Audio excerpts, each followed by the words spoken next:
Welcome back here, guys, to the second half. It was a tough first half for Oberlin, trailing 42-19. The Bishops shot the lights out, guys. 60.7% from the floor. They go 17 of 28, 44% from home run range, going 4 of 9 from distance. And it was pretty much the exact opposite for Oberlin, 28.6%, just 2 of 13 from beyond the arc. So see if Oberlin can try to flip the script here. Just 3 players with 5 points leading the way: Camille Zanich, Gina Lombard, and Jaden O'Reilly with 5 points each on the Oberlin side. And there's Lauren Dennison again, who had 30 in that first matchup with 11 first half points for the Bishops, and Casey Schiffer with 8 leading the way for Ohio Wesleyan. So see if Oberlin can find a way to chip away at this deficit and maybe make it a game heading into the fourth quarter. But it's going to take a big effort here over the next 10 minutes in this third quarter to give themselves even a puncher's chance in the fourth. Yeah, and like we were talking about half, listen, Oberlin just need to play. If they want to come back in this game, they have to stop playing at OWU's pace. They're letting the press get to them, and then when they find themselves with an open shot on the perimeter or even an open shot early in the shot clock, they're taking it. That's not necessarily what they should do. They're still out of breath from running up from their side of the court. The offense isn't set. There are not rebounders in position to get a miss. It's better to hold that, get a possession, call a play, or just hope to create something in half court where you have rebounders in position. You can get back on defense, because the problem is they're missing these shots, which OWU wants them to take. Then OWU bams on the break. Oberlin's not in position to play defense. They're scrambling. They're wasting their energy. They're tired. They come back down the court. They're not in position to be in rhythm with good shots and have the energy. So they just got to slow the game down, draw fouls. I think they've only shot. I don't even know if they've gotten to the foul line yet this game. One of one. Camille Zanich got fouled on the first possession of the game for a 3-point play. The only free throw Oberlin took in the first half, and they're the leading team in the nation in free throw percentage at 79.2%. So they should be getting in the lane, and they should be getting to the lane. Exactly. Yeah, make it physical. Put OWU in foul trouble. It'd be a whole different game right now if 3 of the 5 starters for OWU had 2 fouls and 1 person on the bench had 2 or 3 fouls. And because of that, now OWU can keep running their starters. They can wait to run their bench players out. If they had put some people in foul trouble, it'd be a different game. But I think they still definitely have a chance. That's not to say they don't have options, but now it's a little bit of a different strategy. They got to be more aggressive, and the shots don't fall. It's written in the stars already. So yeah, that transition game on both ends of the floor has really been pivotal for the Bishops, and Oberlin is yet to find an answer. That you just pretty much touched on it, Jack, because got to find a way to just slow down, but then also on those long rebounds that you're shooting so many threes, to get back and find your person, matchup, play that defense, and not give up easy looks on the other end. And I know it's a lot easier said than done, sitting here on a Zoom call with you guys than actually executing that. But hopefully things will turn here over in the next few minutes. You gotta hope. So here comes the trap. That's where they want to trap you. Keep them. There you go. That was good. That's good. And then Gina finally knocks down a 3. We talked about Gina getting 5 threes against the Bishops in that first matchup back at Oberlin on January 14th, knocked down 5 triples. So they're going to need a lot more of that, though. We've seen it so many times when Gina gets hot from 3, you can really flip the script on one of these games. So, this could be a good opportunity for her to really, put the team on her back, so to speak. But that could be a good start for that. Nice shot there to start the half. Late foul call. Yeah, loose ball foul call there on the Bishops. I thought they were going to get Allison there, kind of undercutting the shooter. I don't know if you saw that, Jack, because it looked like she kind of took out her legs, and Oberlin kind of fell over. Looks like she fell over. I don't really know. And then here, I think the call is that she wasn't allowed to run the baseline, and she ran it, so they call it a travel. Oh yeah, because it was. But off a make, you're allowed to run the baseline, but then on the foul call, you got to stay put. Yeah, that's unfortunate. Another block there by Jaden. So stepping up on the defensive end is going to take a lot of stops.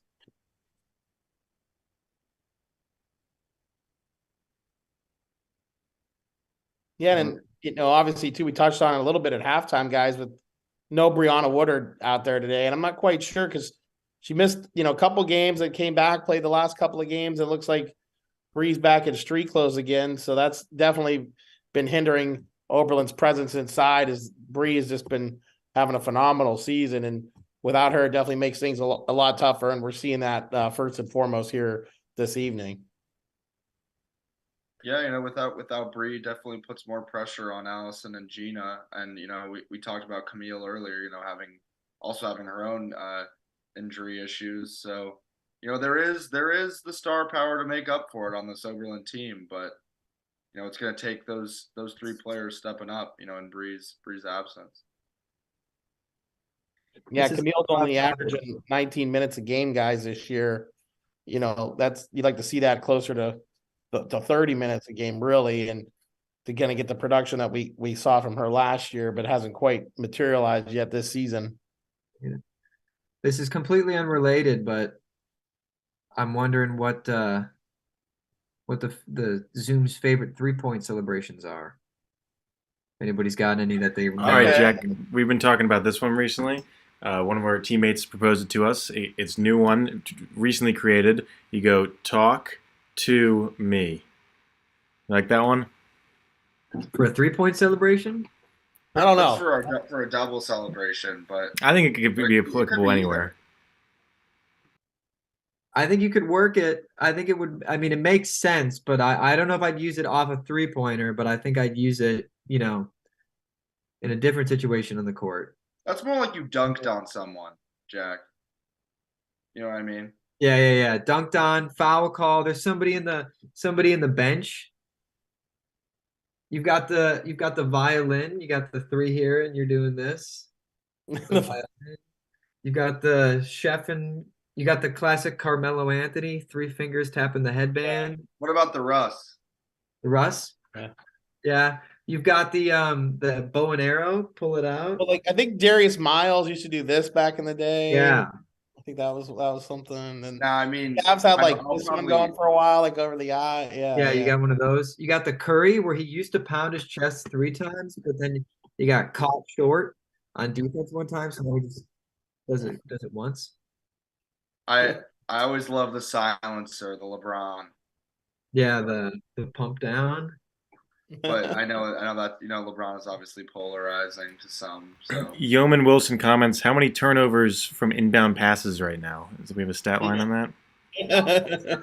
I bet you 3, maybe 4. It's not good.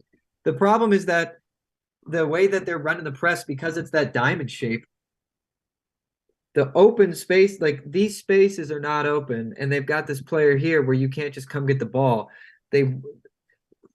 And they're fine. Oberlin needs to get wide. They need to make the zone and this press be big. Otherwise, they can condense down, sort of like a soccer formation.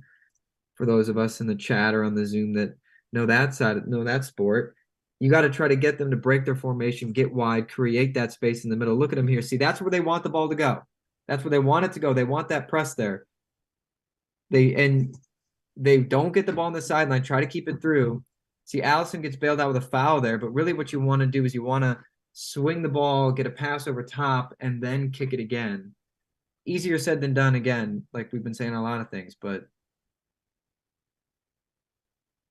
Yeah, it's turnovers, guys. I mean, have been an issue. 14 for Oberlin and 12, though, for Ohio Wesleyan, that Oberlin has only converted into 5 points off of 12 turnovers. On the flip side, Ohio Wesleyan with 15 points off those 14 turnovers.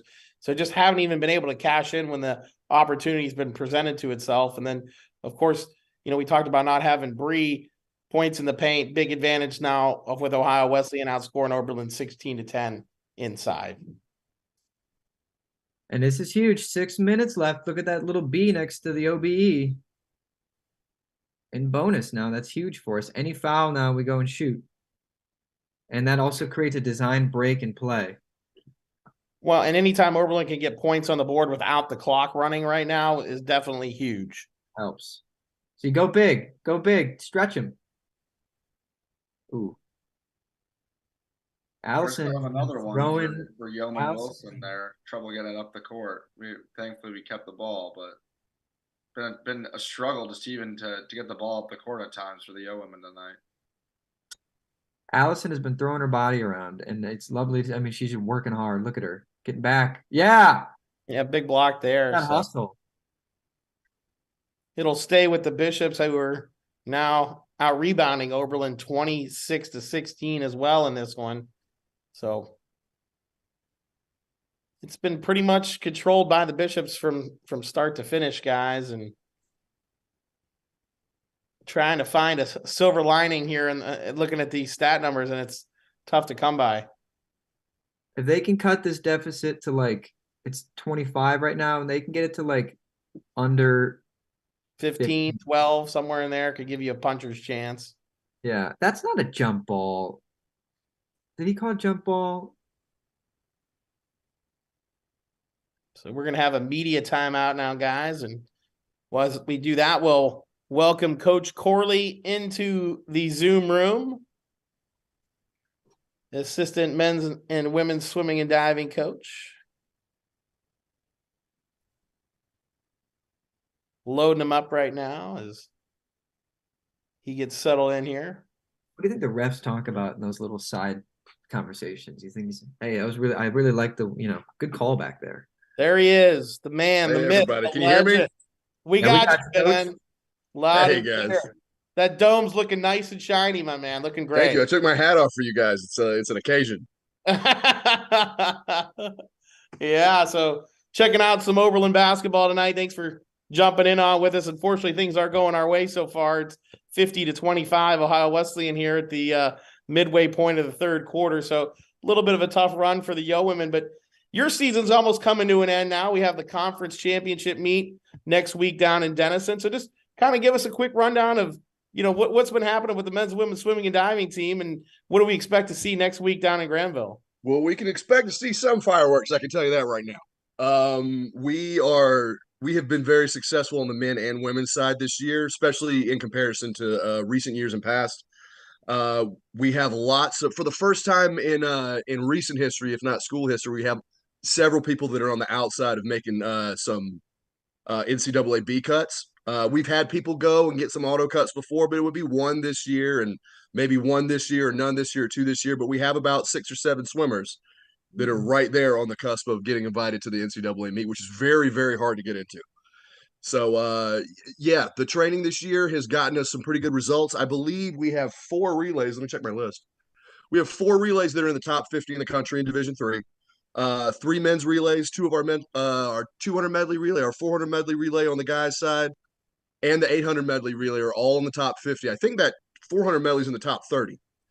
And I believe our 200 free relay on the women's side, I believe is 48th in the country. So we've been putting the work in. The results are already there, but everybody knows in swimming that you're as good as your taper meet.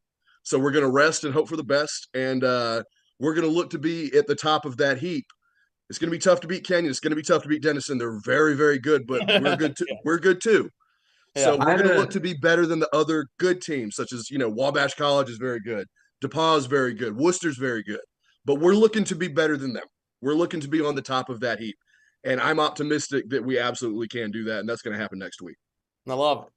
I had a question for you, Coach, about tapering. So when you make that call, is it I'm talking to the whole team, and is it a structure? Am I looking based off event I'm swimming? Distance goes different than sprinters. Is it just, when you think it's right for your body? I mean, my sister swam in high school, but I don't know that much about it. So I'm wondering, like, when you're looking to make that transition, what's the mindset going into that? Well, everything is deliberate in this sport. It's so fitness based. It has everything to do with your body mass, how strong you are, how much muscle you have, what events you swim. Gender even comes into play sometimes, just size wise. But I'm old, so back when we used to swim, they used to make us swim 10,000-yard practices like it was nothing. We just put our head down and we'd go, and we would be so beat up that we'd have to taper for 3 whole weeks. We'd taper down for 3 weeks, and then we would be still in shape, strong, fast. We don't train the same way anymore. We sprint a lot more. We don't hammer them with as many hard yards. So really, this team, we're going to be tapering from 2 weeks at the most. The most muscular, strongest, most beat up swimmers are going to taper for about 14 days, down to you get to the distance swimmers and the people with less muscle mass. They may only taper for 7 days. Some of them are only going to taper for about 4 or 5 days. So you lose that feeling for those aerobic paces very quickly, and some milers don't like that. So we let them go a little closer. Sprinters want to drop down in yards and stop getting busted up as soon as they possibly can. So they're like, sign me up. But some distance swimmers want to go all the way up until the meet. It's something that we have to deal with. So just depends on how much work they've put in, because you get in what you put out in this sport. It's very much that. So it really depends on your body type, how much work you've put in, at what events you swim, and then we can come up with a scientific formula on how long we're going to rest you and what shape that rest is going to take on a graph. It could be sawtooth down, it could be drop down like a curve, it could be straight down like this. It all depends on the amount of time that we have. We get a hammerhead shark shape. Is that possible? I wish. And now that you said that, I'll probably stay up all night wondering how I'm going to be able to pull that one off. So I appreciate that, Jack. Yeah, somehow make it aggressive, go back in time, level off, then drop back down, then yeah. Whatever's clever, man. Whatever's new in this sport. We put our head down and swim back and forth. If I could make a hammerhead shaped taper, I would do it just to make the kids happy. For sure. That's what So I you like got a to little hear. bit of height to you, Ben. Would you have any basketball background? I grew up playing basketball. Yeah. Okay. I come from an area in South Carolina and a school in South Carolina that's known for their basketball and not so much known for their swimming. So our high school, all of our Hall of Fame must have 150 basketball players, and it's got one swimmer. And the high school's been around for like 112 years. Are you the one? I take it. Yeah. So yeah.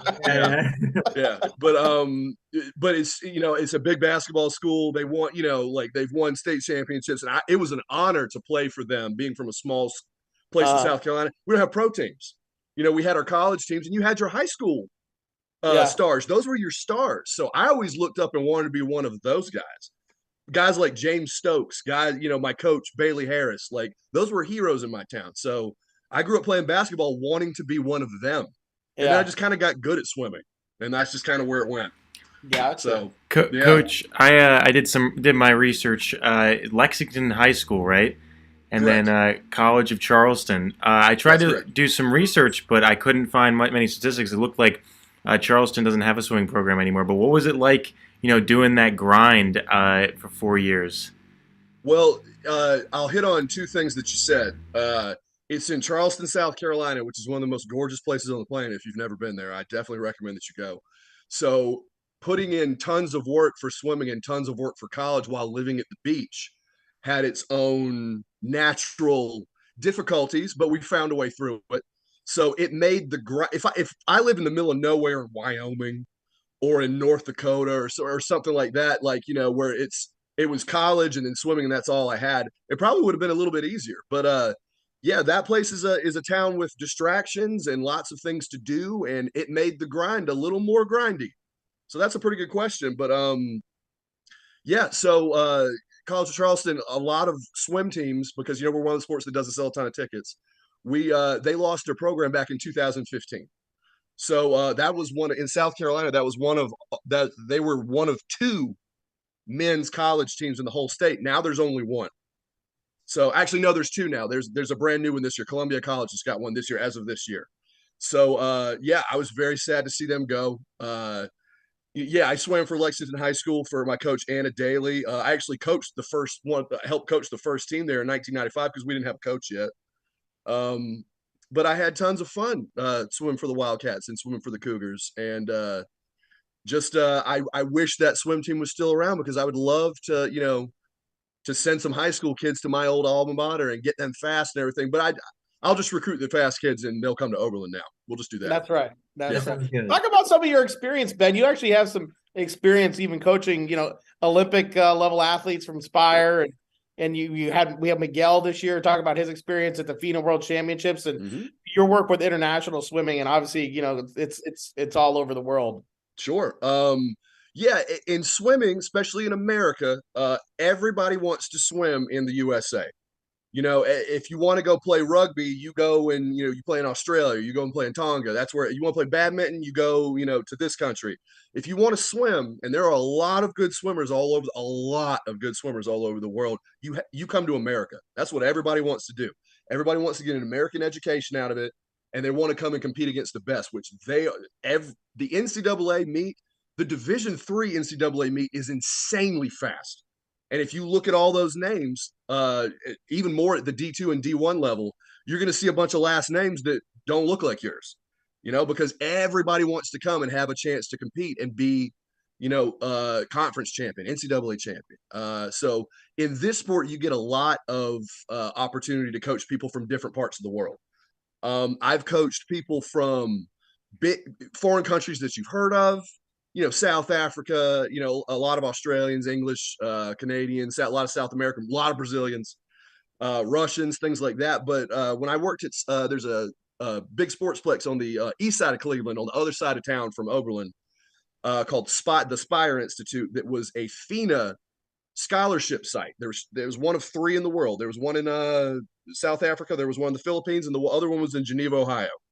And we would get sent 30 kids across the world from developing federations. We would get sent swimmers from those countries. And I'm talking Kyrgyzstan, Zambia, Namibia, Marshall Islands, Cook Islands. We had the 2 fastest swimmers in Fiji history. And I got a chance to go coach in Fiji and see one of them. And the guy, his name is Meli Milani. He's like LeBron James in Fiji.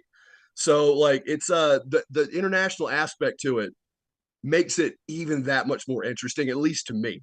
Teams in the past, one team in the past that I coached in the past, Israel, Brazil, Paraguay, Uruguay, Bolivia. I'd never met anybody from Bolivia until I coached 2 swimmers there last year. Lots of Canadians, but it was those countries that you'd never heard of. Tajikistan, I didn't even know they had pools there. And that's my favorite is getting people from countries that I can't point out on a map, because they can show me something. I can learn something from them. So that's my favorite part about all the international swimming stuff. Absolutely. Well, Coach, so now we've got one, the far end of the athletic spectrum in terms of swimming. Maybe let's go all the way to the low end. I'm not the best swimmer. So for me, what would be your tips for a very, very novice beginner on how to become faster? I believe, we'll start even before that. I believe that everybody needs to know how to swim, because you may get caught in a situation that's important at some point in your life. I've seen situations. I've been part of situations like that. And I believe that everybody needs to know at least how to save their own life when it comes to swimming. Now, if you want to get faster, number one, you need to learn to relax.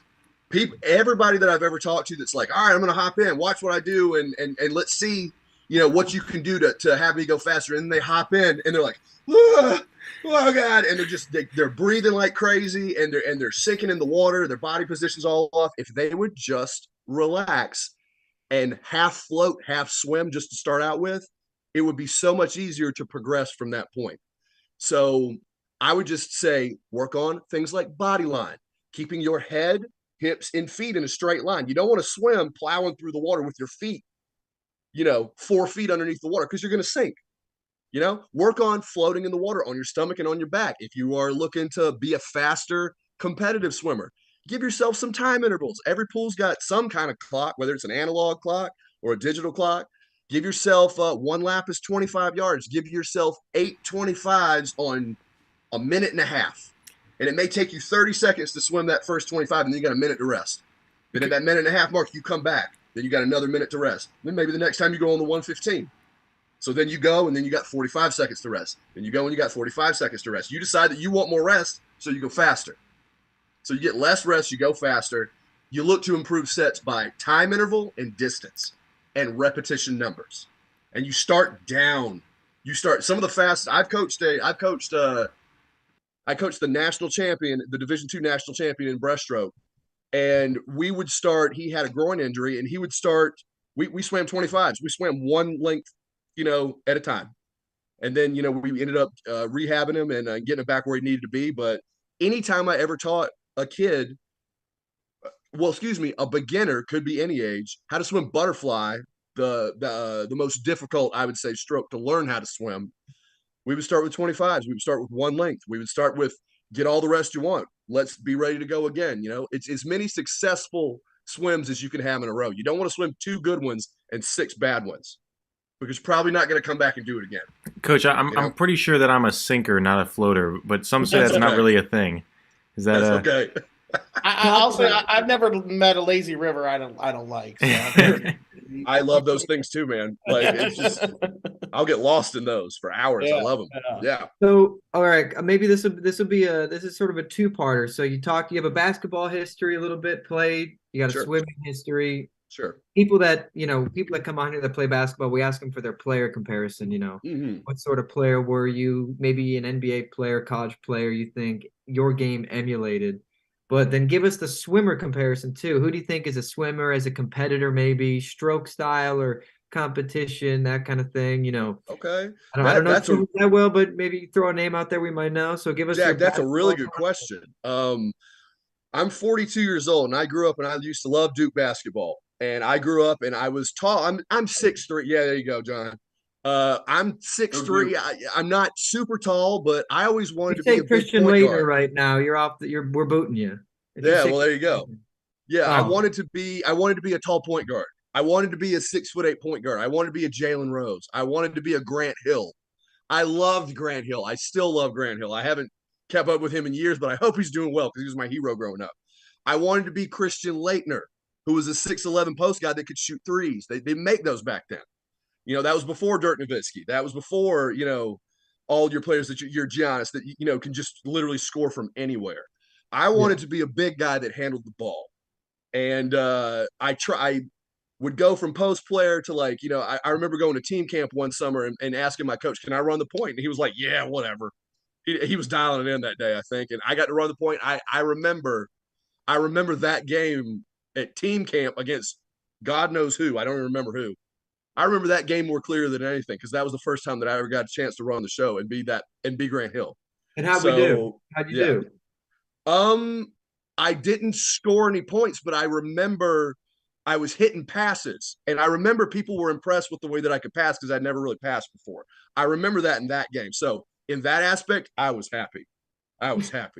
So on the swimming side, now swimmers today, any of your, I used to swim the short stuff, the sprints. So that's what the guys and girls that like to go fast. The milers and people that swim the 1,000 and the 400 those really hard long events, they're crazy in their own way, but sprinters are crazy in a different way.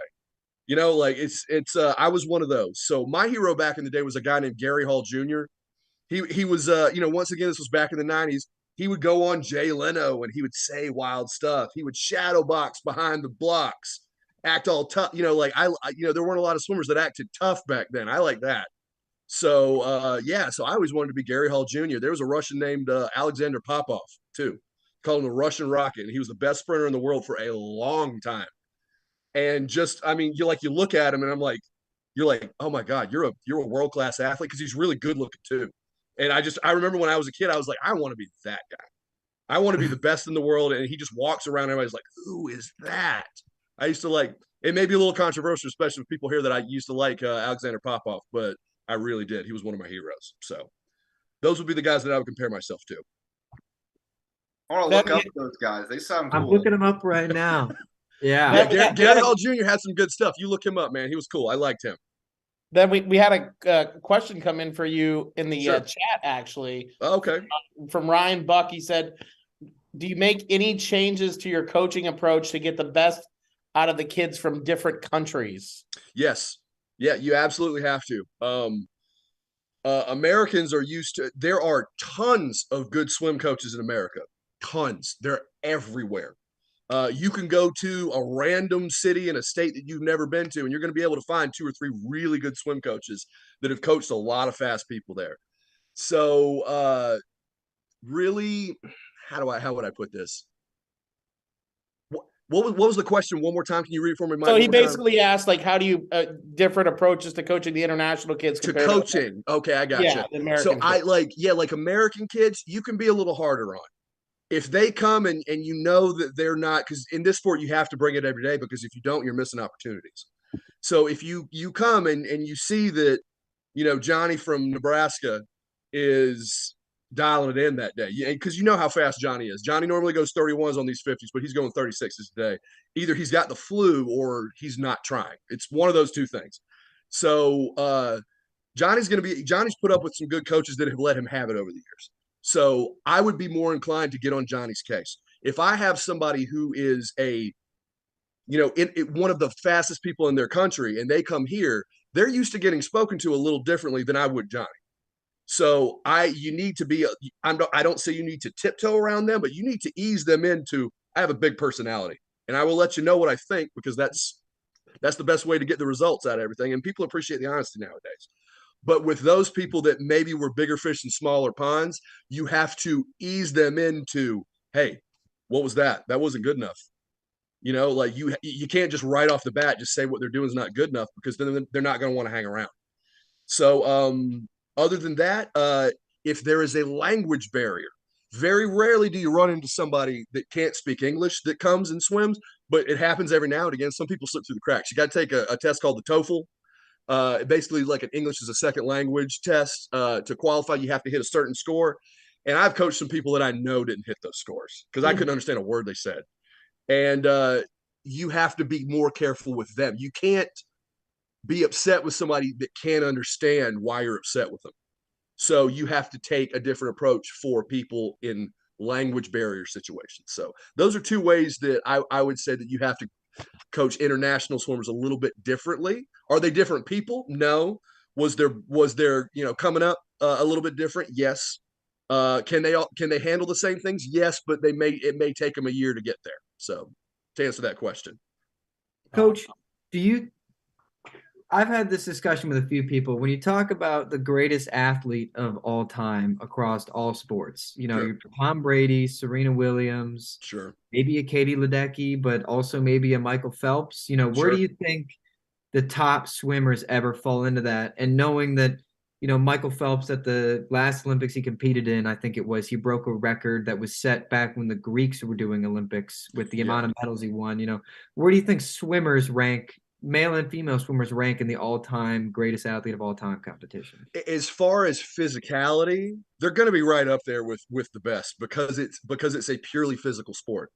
I hate to but we're basically racing in underwear. Like it doesn't get any more primal or more biologically like down to the ground than that. So as far as physicality and physiology is concerned, the top swimmers are some of the best athletes that have ever been created, as far as I'm concerned. Now, if you put Michael Phelps and you throw a basketball at him, he may not be able to catch it. Okay. So, and if you ask a swimmer there are some swimmers that you look at him in the water.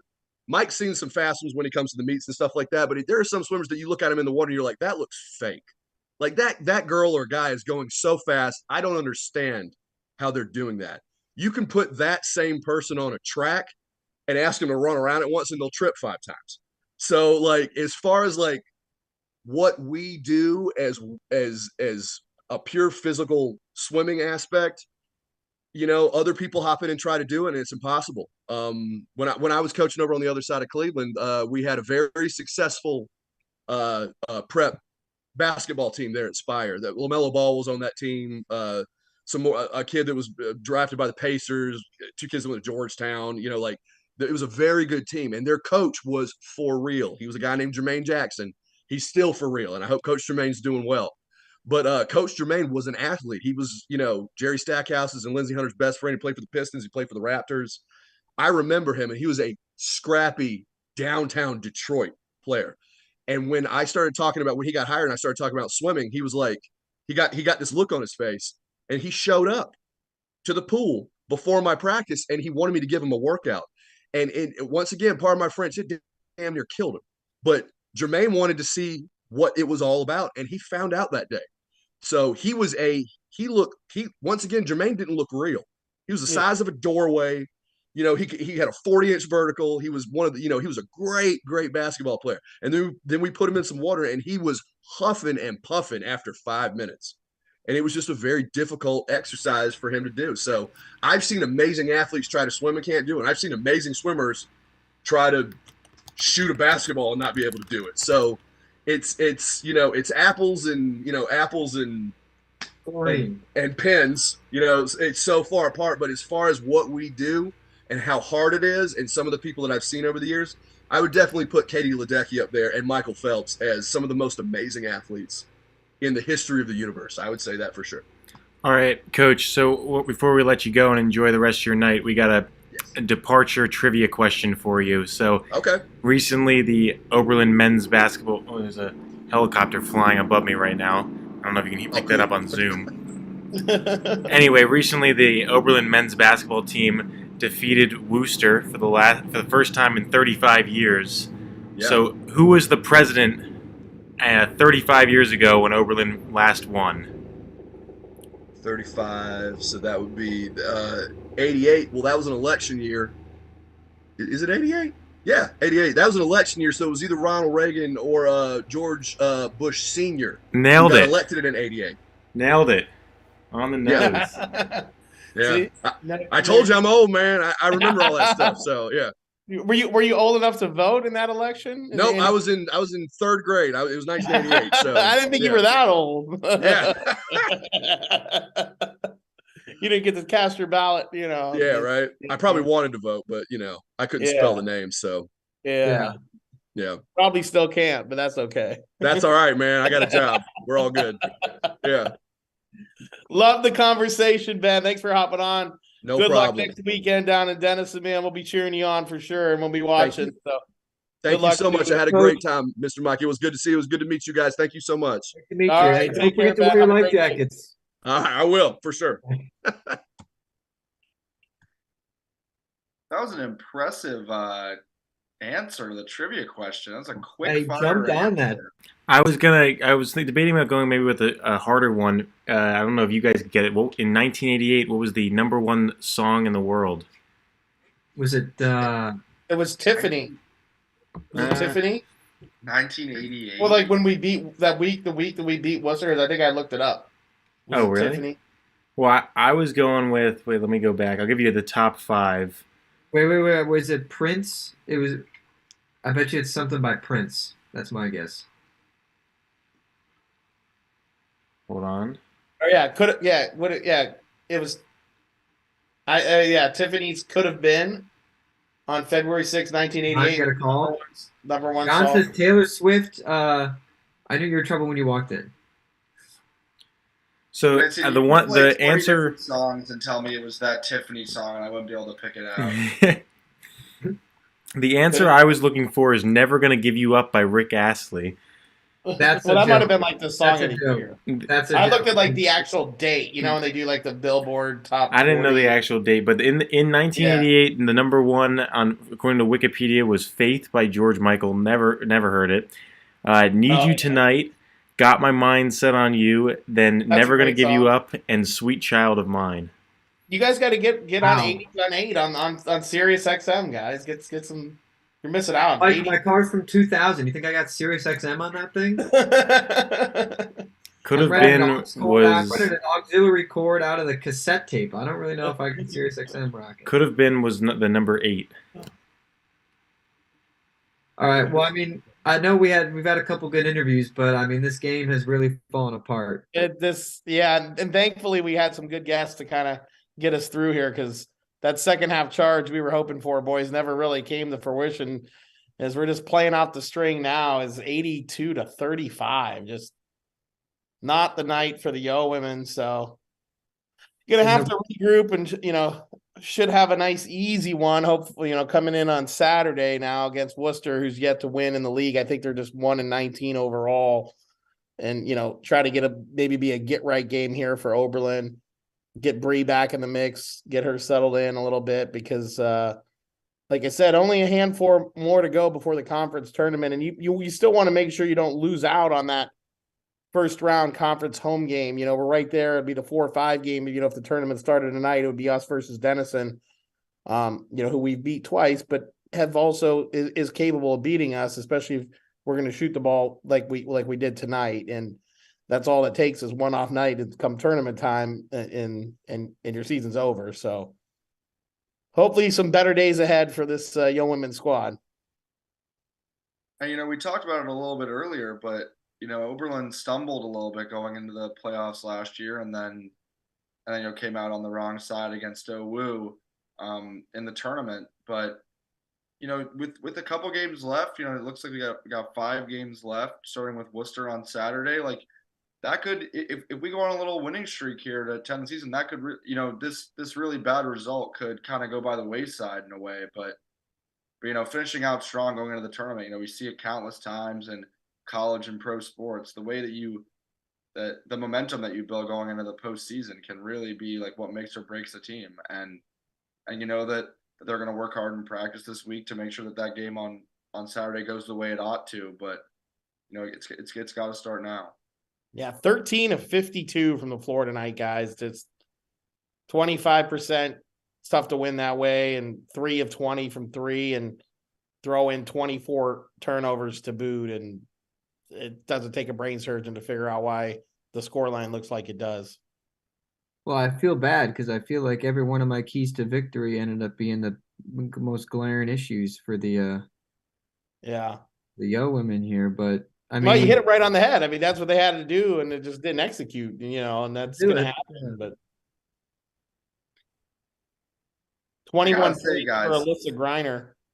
OWU shot the lights out tonight. Like we've done a couple of these now, and I really have not seen any team shoot from 3 the way that OWU has tonight. It really, they've just been raining them in. I wonder. I'm assuming you have the stats up, Mancini, but they just every time I look up, I feel like they're making a 3, and it's top to bottom on their roster, really. Well, it's going to sound weird to say, but shooting from outside, especially from beyond the arc, really, in my opinion, is closely related to how well you shoot in the paint and how many shots you get in the paint. Shots on the arc should come because of hard work on rebounds. They should come from driving in, not having it, passing out. Because when you get that ball, when somebody's driving in or they get a rebound, they can pass it to you and you can step into the shot. And that is so much easier to hit in rhythm than coming off the dribble or having your feet stagnant because some wild ball comes your way. So OWU is just from inside to outside, worked hard enough to get open shots, and Oberlin really struggled to find ways to find open pockets to shoot. Really, is what it is. They've had a difficult time finding open looks that aren't off the fast break. Yeah, 87 points for the Bishops tonight, guys. That's the most that they've scored all year. That next highest was 79 points against Worcester, last Wednesday, and a 79-42 win. So this was definitely an impressive offensive performance. Like you said, you'd like to see Oberlin play a little bit better, but sometimes when you run into a buzzsaw when you have a women's basketball team scoring 87 points, it might have been a tough victory anyway, but you just want to play better and keep things a little bit closer and a little more competitive. And, you're staring at almost a 50-point deficit here now. So, Coach Dunmeyer is going to have to maybe get some Rathskeller bacon, egg, and cheeses and cure this Denison hangover after their win. You mean Ohio Wesleyan, yeah, hangover, but yeah, no. So, the finishing touches, guys, 87-35. The Bishops shoot it at 48%, 32 of 67, and 53% from beyond the arc, 9 of 17, and 14 of 16 at the free throw line. Oberlin goes to the line just 9 times, goes 6 of 9 at the line. Turned it over 25 times. Oberlin got out rebounded 47-28, 30-17 on the defensive end, 17-11 on the offensive end, 17 rebounds, 17 second chance points for the Bishops. So it was all OWU. This is one that you kind of just flush and hope to move on. That's all you can really do, guys. It's something you don't want to dwell on it. Just got to flush it, move on, and get on to the next one, because I don't even know if watching this is really going to do much benefit before you, and something you got to put away. And if you run into Ohio Wesleyan for the 3rd time in the tournament, got to have to make some adjustments and figure out a way to get the job done. So Any final thoughts here, guys, before we take a break, come back, and then we'll get it all set and ready for the men's game in about 20 to 25 minutes. You know what they say. They say it in football all the time. It's tough to beat a team 3 times in a year. So There you have it. So we'll if we see. get OWU again in the playoffs, I like our chances just based on that. I like ending on that. All right. Well, we'll take a break, come back, get you all squared away for the men's game. Stay with us.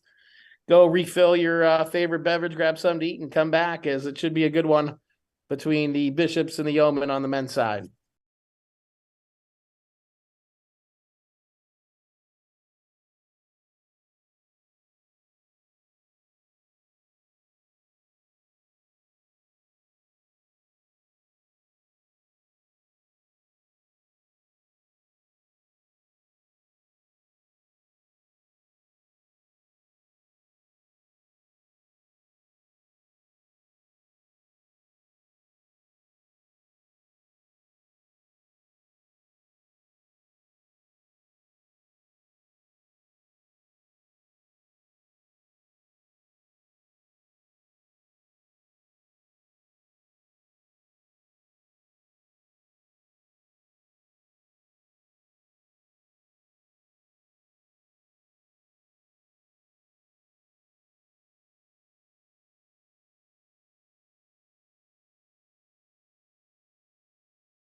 Hi, everybody, and welcome back to the Yeo Cast. We have the men's basketball doubleheader back end coming up for you right now as the Bishops and the Yeomen are just about set to get things underway. We're going to start things off with our one of our first guests here for the men's game, Christian Fioretti, former Yeoman basketball star himself. So, Christian, thanks for taking the time to join us tonight. I know you got to get out of here kind of quick, and because you still got a game yourself, a little old man Yes, ball. sir. Is that what's going on, or what? Well, rec league, yeah. It's good to see you, Sini. How you doing, man?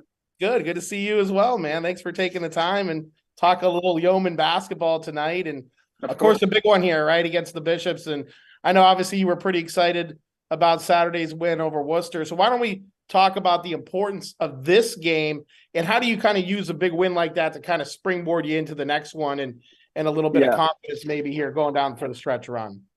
Yeah. I mean, beating Worcester after what was it, 30 years? Yeah, 1988. So Okay, yeah. We never beat them, so it's about time. But yeah, I think especially because they were struggling. We've been struggling a little bit in conference. Just to get that was our second conference win, correct? yes.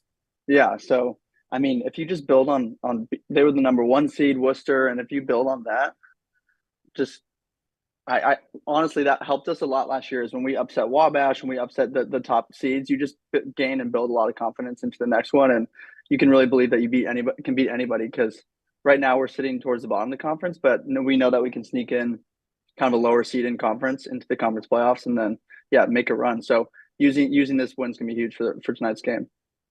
Yeah, absolutely. And the Bishops come in 8-2, obviously a very well-coached team. Coach DeWitt's been there a very, very long time. Yeah, still that, there. we've had a lot of close battles with, including, the first one this year was a 74-69 game, had the lead at half, kind of the same things that we saw, last year is it's a young team learning how to win. We're playing a lot of sophomores. Really, Georgie is the only guy on that's seeing significant minutes that has robust college basketball experience. So talk about like learning how to win, because you specifically, your maturation progress through your 4 years as a team that, you won a handful of games your freshman year. And then by the time you guys graduate, make it to the conference semifinals, 15-win season. So talk about, the process and how that goes. Yeah. I mean, it's huge as a young team to just get in a lot of these close games, and this team has done exactly that. Where, I mean, I've been watching and tuning into a lot of games where they're up 5 with 10 minutes to go, up 5 with 5 minutes to go, and kind of just letting it slip in the last few minutes. So as you're talking about, you have to learn how to win. You have to learn how to trust your system even when it's not going well, just to keep getting reps late in games. And I mean, it was huge for us because, I mean, we won 3 games freshman year, and I think 18 of our losses were single digits. And so it wasn't like we were getting blown out. We just didn't really know how to win. And so, I mean, with Dre and Josh and Chuck and all those guys in my in my class, we were just honestly just handling the pressure is basically what you need to kind of get honed in on. And it was tough because winning 3 games is you can get really down on yourself, but then by the end we won double digit games sophomore year. We tripled or quadrupled our wins sophomore year, and then we ended up winning 15 games senior year. So if you're able to kind of just get these reps early in your career, I really think like Yuki is a great point guard. Get these other young guys who are in these tight games. It's going to be really successful by the time that they're seniors. So it's really exciting. What is it like? Go ahead, Jack. Sorry, Mike. I was just going to throw it in here. What's it like? I mean, first of all, got to watch you first 2 years I was here. A lot of great moments. I remember. Thank you. Yeah. Up by like 4 or 5 with about a minute left, and you were Damian Lillard style, between the legs, behind the back, step back, put a 3 down, sort of put the lid on the game. It was a great moment. But you walk into a room like OWU right here, hostile territory, hostile refs. Big game. We said coming off the Worcester upset, are we looking to get out early, punch them in the face? Are we looking to just, ride the rough waters and get settled in? What do you think is the strategy? Yeah. I mean, the one thing you can really control in these games is your physicality and your defense. It's like shots might not fall right away on the road because you're not used to the balls, you're not used to the crowd, you're not used to the rims, and so what you can control is your physicality early on. And so with Coach Cavaco, who was our coach, and also just our teammates, we knew that whenever we were on the road, it was just kind of set the tone physically. So I think that's what Oberlin needs to do tonight for sure.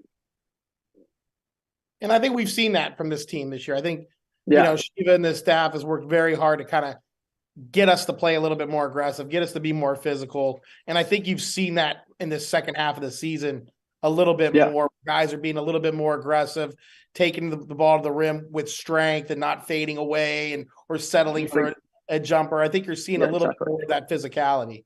Yeah, get to the free throw line, get some easy buckets first, and there you go. So and Georgie coming in, averaging 14.4 a game. He's leading the conference in rebounding at 9.7 a night. Wow, a guy that you're gonna need to be here and be big again tonight, and hopefully you get a more consistent effort from Dimitri. I think that's where it's been a little bit of hit or miss with Dimitri. He's kind of that he's still averaging 13.6, but the other night he played 24 minutes and had 0 points. So it's like you gotta keep that consistency with him. And Yuki's picked up the scoring a little bit coming off player of the week this week, and that's good to see a couple double-digit scoring performances. Had a double-double in that loss against Denison. So you got guys that are maturing at the right time, and I think the talent's there for the team to make that run. And if they could just put it all together here down the stretch, and I don't think anybody really wants to play them in that conference tournament. No. The talent's there. We know that. We've seen that. We've seen Dimitri drop he dropped 35 one game. So we know he has it. So I think, like you said, some consistency will be good. Yeah, your little pull-up jumper from Busquets, a little too strong there. And, there's a guy too, just in his second year, he hardly played at all last year. And now, you bring in a new coach, and him and AG as sophomores are guys that are getting a ton of minutes, and, even seeing him in the starting rotation and guys that you're relying on. And then even lately you have Chris Allen Jr., who walked off the football field. I know, I saw that. And he's been kind of inserted in the starting lineup. So definitely some athletic guys out there and some talented guys. And Christian, let me interject here. So we ask a lot of our guests one big question: what is your player comp, your NBA player comp? So for you, who would you say?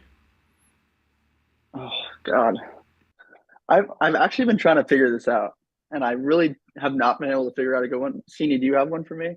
No. Sini would always make fun of my 3-point shooting, even though I was actually a good 3-point shooter by the end of my career. I could see Jordan Poole a little bit, maybe a little bit different athletic styles, but I feel like he's a little quicker than I am, but so both got good handles. I can see, Jordan Poole. I like to get to the rim a little bit more than I like to shoot threes, but I'm trying to think. Do you know who Spencer Dinwiddie is? Yeah, of course. Kind of like that a little bit, except I handle the ball more than he does. So, I mean, I'm not going to say like Steph Curry because I'm not that level, but I mean, is there like an older player comp, like a Penny Hardaway or like a younger Derrick Rose who was a little bit more aggressive? Not necessarily saying, that athletic. Penny Hardaway is a good one. Yeah. Could he shoot threes though? I think he could shoot, but I mean, that Magic team was always looking to run with a young Shaq and stuff. Yeah. I like to push the pace, get out in transition. So he might be a better defender, but. Christian, looking at this game here, we saw Jack Clement hit a 3 for the Bishops last time down.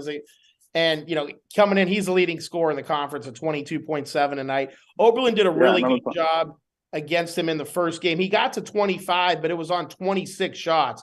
Couldn't really throw it in the ocean in the first half, kept him in check.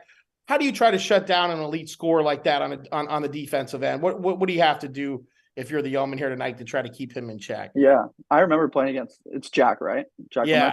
Yeah. I remember playing against him, and he's really athletic. He's physical. He can get to the rim and he can pull up. And so, I mean, like I said, you have to put a physical defender on Jack, or else he's just gonna get to every spot he wants to. And so, I think just I don't know. I don't have the game on right now, but who's guarding him right now? I think it's Anastasis is on him, or it's AG. Yeah. If you have a bigger physical guard with him and who can move their feet a little bit, I think if you pressure him on the perimeter a little bit and make him be a playmaker, because I don't know if his assist totals are up there, so make him pass the ball and just be physical from the get-go. How do you feel about the idea of sort of, maybe you're talking about physicality, like a hard, like if he goes to the rim, foul him, make sure that ball doesn't go in, but a hard foul, put him on the ground right away, or taking away his airspace and Yeah, I mean, I don't mind that. Foul or two, but like making him uncomfortable, not wanting Yeah. to go. I mean, averaging 22 at the college level is very impressive. So you have to do things like that. Obviously, you won't be dirty, but if you can kind of set a tone early, then that's huge for sure. Yeah, nice finish inside there from Georgie. Makes it 5-4 here in the early going. Christian, talk a little bit about what you've been doing since graduation.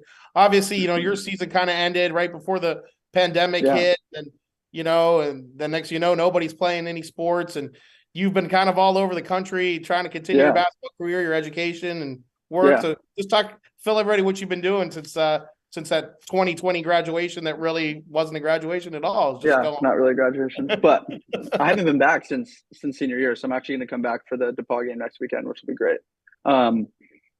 Since I graduated, I was wanting to play overseas. I was wanting to continue my career because I felt like I was just I was getting better, and from each year I made a big jump, and so I felt like I could continue to improve. And then COVID kind of threw a wrench in that, and so I decided to just take a technology sales job and move to Santa Monica. And I was there for like 10 months to a year. And then this coach out in the UK called me and said that I could go play out in England, and then also get my master's at Durham University. And so I was out in England playing and getting my master's, and that was super unique experience. And I'm sure that some guys I'm going to talk to Georgie. I know he's trying to continue his playing career. And so just like, it's amazing what basketball can do for you and open up a lot of different pathways. And I just met so many different people. I got to travel to 10 different countries. And recently I'm pretty sure I'm done with basketball, but it was a really, really fun year, and just moved to New York City. I'm working as an ESG analyst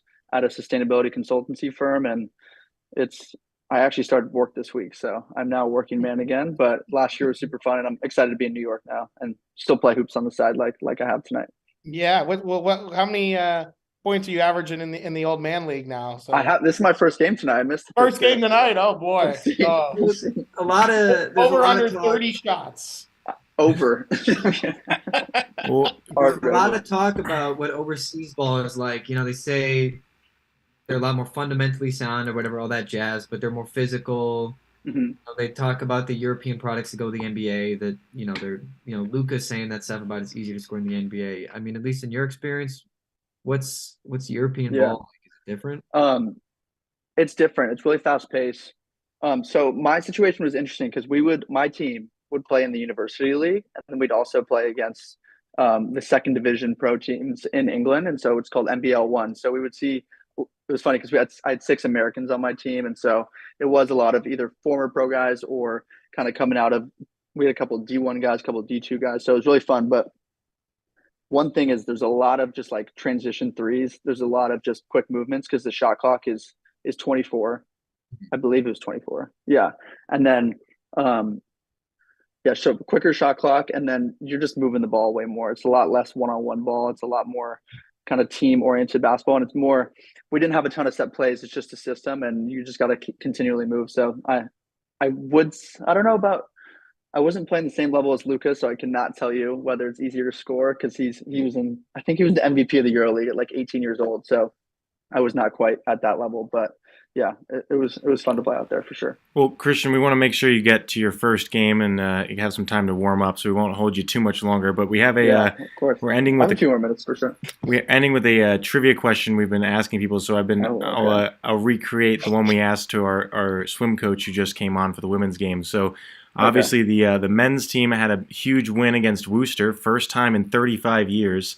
So 35 years ago, when Oberlin last beat Worcester, who was the U.S. president? I'm going to sound like such an idiot. 35 years ago? And what year were you born? What year were you born, Christian? 98. Yeah. So you were Abraham Lincoln is negative. wrong. You were negative 10. I was not going to guess Abraham Lincoln. Oh my God. Well, all right. Okay, fine. No, you know what? I think he might be right. You don't know. No, that's wrong. It's definitely not Lincoln. Well, yeah, you don't need to tell me that twice. Let me think. Hasn't been that. What about George Bush Sr.? I think that's close. Where to give it to him? Yeah. We'll almost give it to you. I'm not sure if that's an election year. I have Ronald Reagan, his last year of presidency. Okay. But we'll almost give that to you. Almost. Okay. I'll take that. I could have looked really stupid. That's pretty good. When you said Yeah, you not were bad. really Yeah. off, I thought you were gonna be way more off than that. That was good. Well, I did too, but it's okay. We're good. Who's your NBA Finals pick? Give me your NBA Finals. Not necessarily winner, but give me your NBA Finals this year. Well, I'm a Warriors fan, and so if they figure it out, I'll go. I think it might be a rematch, Warriors Celtics.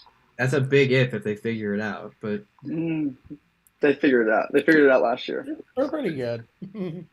I mean, Yeah. I would say Warriors Celtics, and then maybe Nuggets Celtics if not.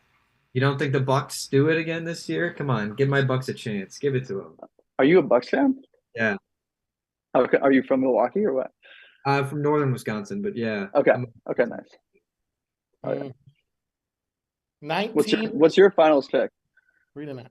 Cavs. No, The Jack, Cavs what do you are got? good this year.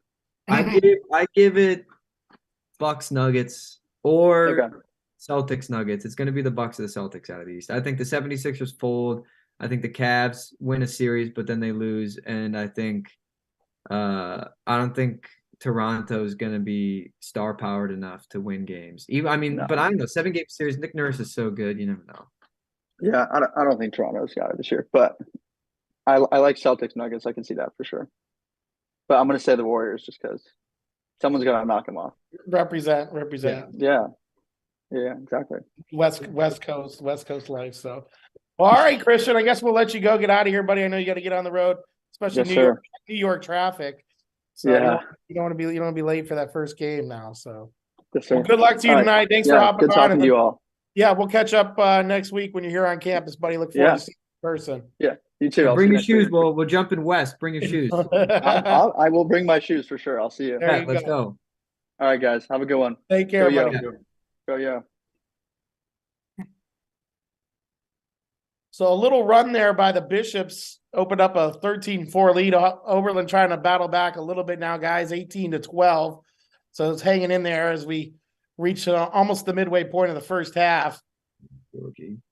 Yeah, Georgie came up empty on that layup there. So still just a 2-possession game. Got to stay within striking distance. I know you guys, we talked about that with Christian and, trying to start hot, and you don't want to fall behind too early and get down. And like we saw in the women's game, and that snowballed to a point of no return. So see if we can hang in here now and try to chip away at this 6-point deficit.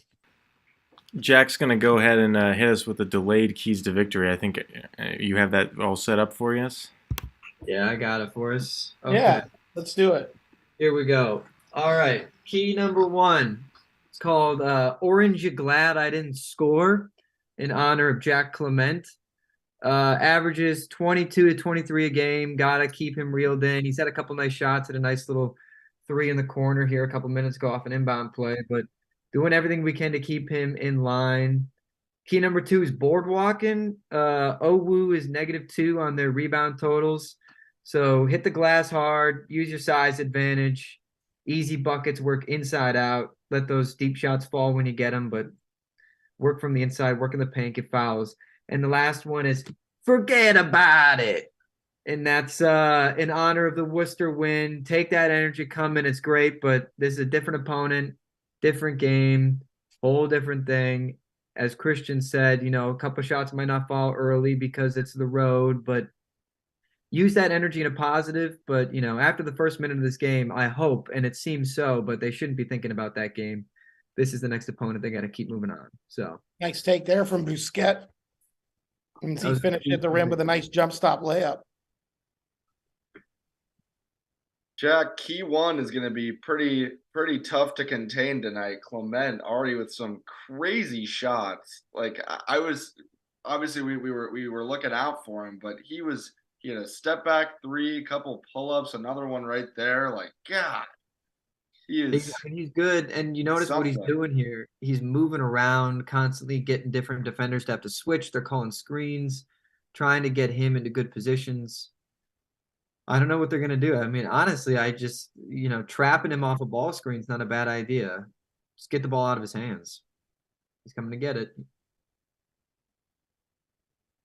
Yeah, it looks You like can really they got tell the that- sun on him right now.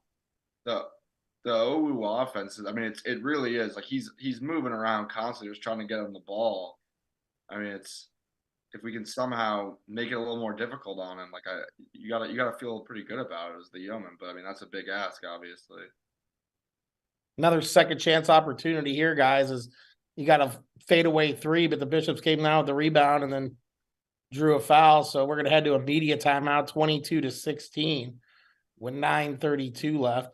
Not bad. You're away, only down 6. I like that. Yeah. Anastasis leading the way with a quick 8 points for the Yeoman. He's had a nice pull-up jumper there. Looking good. Are they doing better updating the live stats in this?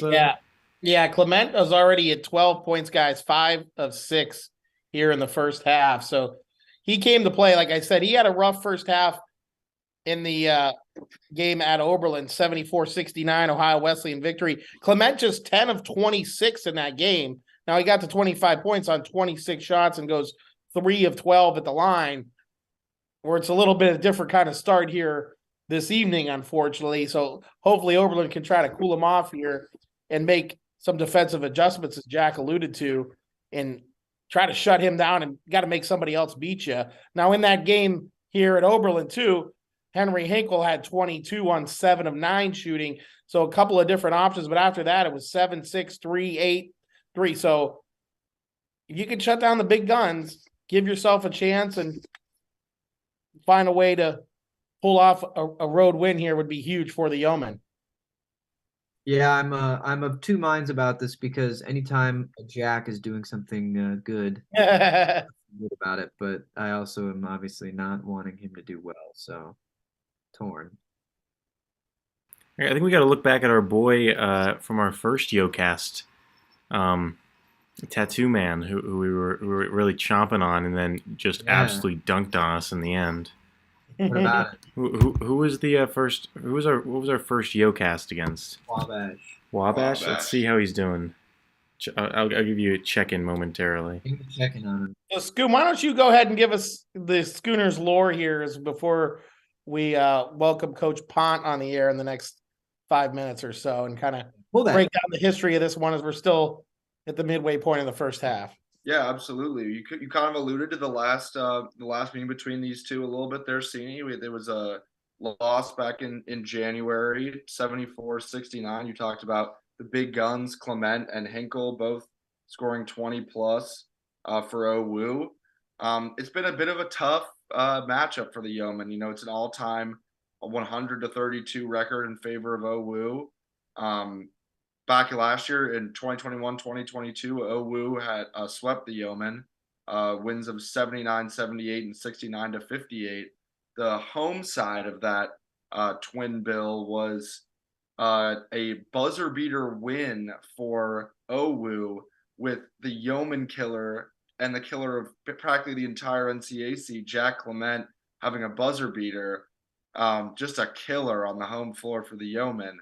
And then on a more positive note, you know, the year prior, obviously the 2020-2021 season was shortened due to the pandemic, but in 2019-2020, it was actually a sweep in favor of the Yeoman.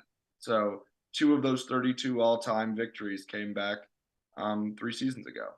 So that's kind of what we're working with here, guys. And that was the Christian Fioretti team. So absolutely. So I'll give a recap here. Amoni Jones, he was the Yeoman killer for Wabash. He's a junior forward. Let's see his statistics today as of this year. He's played 4 years, so that's kind of cheating. Wow. Yeah, he's having a good year. Give me his stats. We fuel them. Okay, let's see. We fuel them. Yeah, I mean he's never making an a lot. indictment on the Yeo Cast, just motivation. He's averaging a little over 15 points per game. He's got almost 3. Oh yeah, he's killing it. I believe that's looking like 300 points on the season.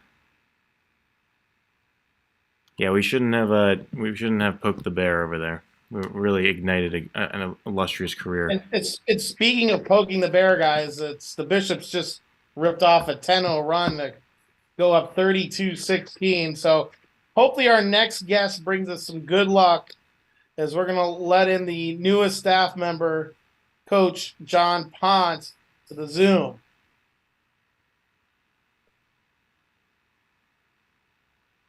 So this is officially Coach Pont's first day on the job at Oberlin, even though started a few days earlier. There he is, What's up, Coach? the newest Oberlin staffer, Coach John Pont. Yeoman football. Well, we had him, now we lost him. Still figuring out the camera there. You got him, Max? I'm waiting for him to hop back in. Okay. He saw four yeoman men chomping at the bit to get an interview. Coach, can you hear us? You in? I guess we lost him. So we'll see. Okay, we'll work on getting Coach Pont back as the Yeoman returned to the floor after a time out there, that 10-0 run by the Bishops. So see if Oberlin can respond here and chip away at this deficit. Is Henry Lieber now out on the floor? You got Georgie along with Yuki, it looks like, and Andrew Gannon.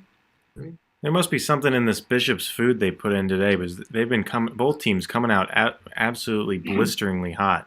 Yeah, I mean, and in this game, you thought would be more of a defensive struggle too, Max. Ohio Wesleyan coming in averaging just over 70 a game. That's 7th in the league. Oberlin is last in the league at 68 in a game scoring. So you needed this game to be, a little bit more low scoring, but the Bishops already with 32 points with just under 7 minutes to go. And there you see another 3 go down, and it's like the hoop is just 10 times the size here tonight for Ohio Wesleyan. They've been putting victory in the food, where rumor has it Oberlin's been putting laxatives in the food at Stevie for sure. I don't know if that's true. We'll check. That's the rumor, The rumor. Guys, OWU has switched to at least they did last possession, a little pesky 3-2. I don't think they were I think that's part of the reason this run kind of kicked off the way it did, is because I think they weren't liking the type of penetration and shot selection Oberlin was getting, and since they've switched to that, we've seen some struggles from Oberlin on the offensive side. I think we got Coach back. Oh, there he is. Are you back? I'm back. There we go. Oh, Coach. New There computer, he is. get everything like downloaded and zoomed in and craziness. I don't know what's going on. But Coach, That's the new computer, right? Yeah. Coach, we've been calling you the keynote speaker for tonight. We're all very excited to get the first interview in with you. I appreciate it. Yeah. So welcome to Oberlin, Coach. Everyone's excited to have you aboard here. We're watching a little bit of men's basketball, and I don't know how much you got a chance to, if you even have realized this yet with the whirlwind in the last couple of days. Coach Shiva and you were obviously at Chicago together at the same time. So you were the offensive coordinator at U Chicago when he was the assistant men's basketball coach in 18-19. So some familiarity there. Another former U Chicago staffer now over at Oberlin. Yeah, the small world just keeps getting smaller, and it's awesome that we both ended up here. We had a good time at Chicago together, although it was brief, and it's great to run into him again here at Oberlin. Yeah, absolutely. So just talk about what's the first couple of days been like. A little bit of whirlwind, I'm sure, just kind of getting your feet wet, and what do we got to do? Hit the ground running here with this football program. Yeah, first couple of days have been awesome. Everybody's been, so friendly, so welcoming, and just like you said, it's been a whirlwind. I got to meet the team, meet our staff, run all over the building and meet everybody involved with athletics. They just meet a bunch of people on campus, random students who aren't even athletes, just saying hello because they see a new face, and it's been outstanding. Just enjoyed my first 3 days. Really excited to be a part of Oberlin athletics. Absolutely. We got a couple baseball guys on here with you, Max and John, and then Jack, part of the Ultimate Frisbee team here at Oberlin. So I know they got a couple questions for you as well. So we'll let them chime in. Coach actually gave me a baseball hat today too, so I have a. There you go. I'm already hooked up. I got an OC baseball hat too. Nice. That's awesome. Let's We're go. we're fired up to have you on here, Coach Pont. We got 4 big football guys in here, so we got some hard hitting questions for you tonight. But Right. my first one, so we obviously read your bio, and your last stop, I guess, was in Indiana, working in the analytics department, if I'm correct, for Indiana. Not so much analytics, but I was an analyst by title. I worked with our offensive staff, really just breaking down opponents, and not as much statistical analysis as just looking at it from a former offensive coordinator's perspective as to how I would go about game planning for this next defense, this next opponent, and then also watching our offense after our games and looking at our tendencies throughout the season, what motions or movements or stances, formations might tip the defense to a certain play or play style that was coming up. So obviously you're an offensive guy, and that's personally my favorite part of football to watch. But obviously we don't want to give away too much too early on in your tenure. But what type of offense would you say you like to run, kind of generally? So I grew up with the air raid offense. Mike Leach, Dana Holgerson, playing fast, spreading the field, scoring lots of points, just having fun playing football. I always say that it's like watching Allen Iverson play basketball. If we just keep taking shots, we're going to score a lot of points. So I may be dating myself with that reference, but it's a basketball show here, so I'm gonna throw out some AI and some just rep one of my favorite basketball players of all time. Love it. We appreciate that, Coach. I got a question for you. I'm happy. I'm glad to hear all the answers to the questions you got. And we got a lot more serious ones, but personally, in my heart, this is the one that matters the most. Surprise onside kick. Are you for it or against it? Always for it. But that's what I wanted to hear. That's what All right. Along the same lines, myself and Max, we love to watch football together. And one of our favorite things to talk about is 4th down decisions from head coaches and the analytics that go along with that and the decisions to go for it, kick field goals, punt, all that stuff. So what would you say is your philosophy generally on 4th down? Generally is quite broad because there's a lot of different 4th downs out there, right? So thankfully I can be very vague in that answer, is not give too much away to all the Ohio Wesleyan fans that are probably tuned into us right now, right? But no, I think I love the way analytics has challenged the traditional view of 3 downs and a punt if you get to 4th down no matter what, or a field goal depending on where you are on the field. And I think, just like I said, the numbers don't lie, and they're getting even better. So let's dive deep into those things, the statistical analysis, and let people who are way smarter than me run those numbers and tell me, hey, we should go for it or we should kick here. Love it. Did you play, Coach? I did a little bit. I have an interesting background that way. I went to one of the schools that's playing basketball right now on our show out of high school to play football and lacrosse. Was there for a little while. It was not the right fit for me at the time in my life, and I transferred in my sophomore year to Miami of Ohio, probably where I should have walked on right out of high school. It was a family school. My grandfather played there, had his number retired, coached there, was in the cradle of coaches, Hall of Fame now, and all these things. And it was just one of those places that always felt like home, but the allure of being able to play two sports and kind of, tricked the 18-year-old me into thinking that a school that wasn't necessarily the right fit for me was. And so ended up there, and nothing against OWU, but it just wasn't the school for me. And I ended up transferring to Miami, where I ended up playing lacrosse, transferring to a Division I school as 5'11" guy who was sitting behind Ben Roethlisberger. Wasn't really what the coaches were looking for. And so, I played lacrosse there and loved every minute of it, and got into coaching football as soon as I got out of college. Knew that that was kind of my path in life and where I always wanted to be. But good question. Any basketball background, coach, in high school, since we're watching basketball right now?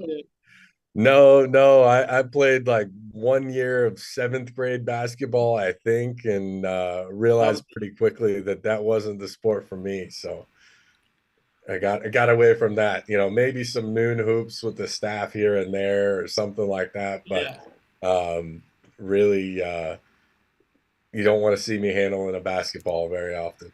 Well, Coach, Nice. as we usually ask our guests, we like to have them give a player comparison. So, as a football player, who would be your comparison from the NFL? Can be a retired player if you want. Oh, wow, that's a great question. Let's see. Currently, like if I were to line up right now, it might be Jared Lorenz in RIP. Probably don't know the hefty lefty as well. But, he was quarterback at Kentucky who played, was a backup for the Giants for a little bit, but I'd like to be nicer to myself and give myself maybe a Mike Allstott, running back, fullback for the Tampa Bay Buccaneers, and one of the best fullbacks of all time too. So I did play quarterback growing up, but I also like to bust some heads a little bit too. So we'll go with Allstott. 43-31 here at the half, coach. The Bishops are on top of us. So what would your halftime speech be right now? Still obviously within striking distance in a basketball game. Kind of give us a sense into your locker room. How would you talk to the team if, you go down 10 going into half? Yeah, absolutely. A lot of basketball left to play. We showed a lot of really good things, scored some good points, moved the ball well. You could see that from that. We just need to take care of the ball a little bit better, to a few too many turnovers, get some more second chance points here, and just continue to do the things that we know how to do really well. Stick to our fundamentals, play the game intelligently like we know how, and just keep chipping away. Keep that mentality that, hey, we're in this game till the clock strikes all zeros, and just keep getting after it until the very end. So, Coach, talk about like your recruiting philosophy a little bit in terms of, obviously like getting an Oberlin student athlete, and you've been at U Chicago, you've been at Case, but you've also been in Division I. And talk about maybe like the differences in how you go about like targeting different kids depending on which school you're at, what level you're at a different time. Mm-hmm. The one of the nicest parts about being at a high academic institution like Oberlin, like University of Chicago, Case Western, is you get to recruit nationally. The scope, the reach of the school reaches nationally and globally. I say nationally because there aren't too many football players internationally right now who are looking to come and play college football, although that number is growing. We have a couple, at Oberlin and throughout college football ranks, but it's one of the coolest parts, I think, about recruiting to a high academic school. And the school draws, the academics, the experience, and the opportunities after college really draw in the prospective student athlete. And then football is just an added bonus to that in a lot of ways. So, I love to be able to recruit that type of student athlete. You look first and foremost for people who love the game, and you want to go after people that just they love playing football. They love the ins and outs of all of it, the training for it, studying film, being a part of a team, working hard for goals that are shared goals within the team. When you find kids like that, which usually are the type of kid that wants to come to a place like Oberlin, it's a kid that wants to be great in everything that they do. And so they're driven to be the best football player they can be. They're driven to be the best student they can be, the best son they can be, the best podcaster, video caster, webcaster, whatever, that they can be. And they just want to immerse themselves in their college experience. And once you can find those kids, get to know them as humans, get to know what makes them tick, help them learn about you as a coach, help them learn about the program, help them see what the school is all about, the rest takes care of itself. It's about helping. I always say recruiting is about helping the student athletes and their families find the best fit. And if we can do that and help fill out teams with kids that really want to be a part of Oberlin for what Oberlin is and who the people are who are at Oberlin, it will be really successful. Awesome. Coach, I loved your NFL player comp so much that we have a couple more NFL questions for you. So, I'm someone who always loves to talk about like the head coaches and kind of their decisions and stuff. So, who was maybe an NFL coach this year that you thought impressed you the most, and then who was maybe one who you thought disappointed you the most?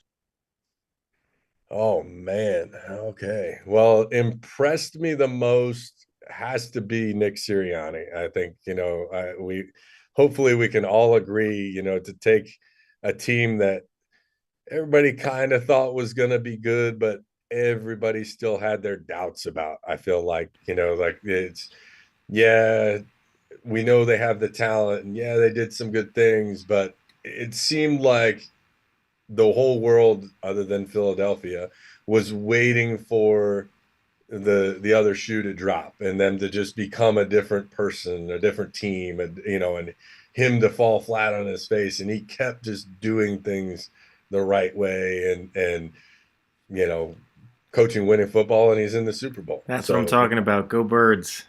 There you go. You don't know what you've done, Coach. You have no idea how much you've inflated that man's ego. I'm sorry, guys. I feel like I just I hurt the other two of you on here a little.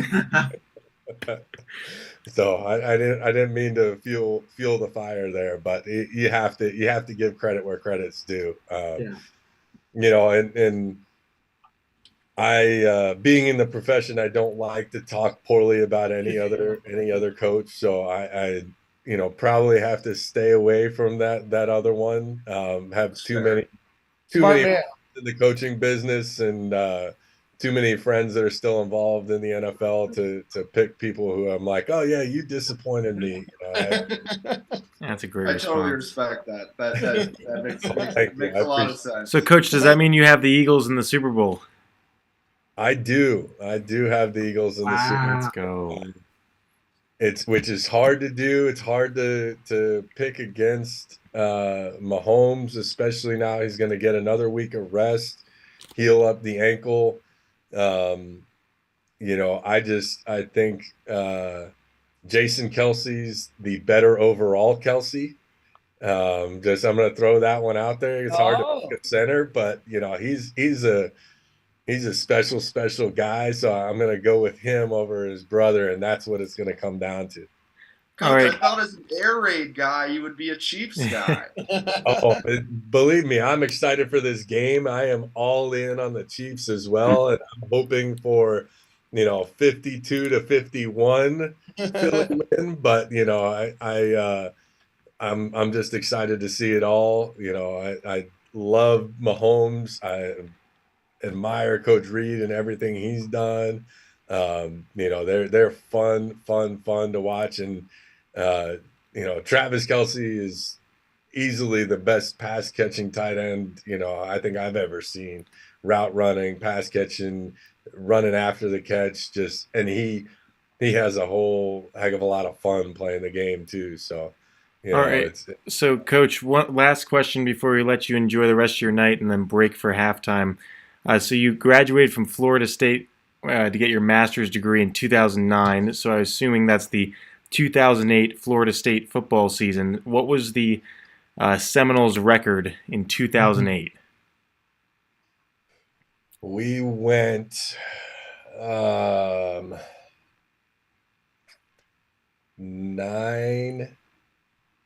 I'm gonna go 10-3. Oh, you had it the first time. 9-4.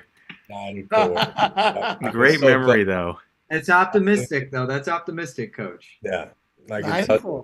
can tell you, we beat Wisconsin. We beat the doors off Wisconsin in the Gator Bowl, though, at the end, and it was a blast. That's Jack's team. Yeah, that's my state, Coach. Be careful now. The I Badgers. would say, though, as much as we beat them really badly, the Wisconsin fans stayed till the very end. They still played jump around. They still had a great time, and they were friendly as all get out. And they were really happy to be in Florida in January rather than in Wisconsin, for sure. Makes getting drunk a whole lot easier when it's 75 degrees. So. Well, when it's cold, you have to put that beer jacket on, Jack. Yeah. Remember It how doesn't cold make a it was. difference, Yeah, that's what you have to do. Yeah, but what's the best, I guess, Coach, out of all your stops, what was your favorite place to live? Wow. There you go. That one is always hard. Everybody asks me that all the time because there have been a lot of really special ones too. I got a chance to coach at my alma mater at Miami. I got to coach at my mom's alma mater at Colorado State. And Tallahassee's a wonderful place, and so many stops in between. I've loved every place I've coached. I've been in Oberlin 3 days and I'm already in love with it. My wife and I ate at Tiny Thai tonight. It was phenomenal.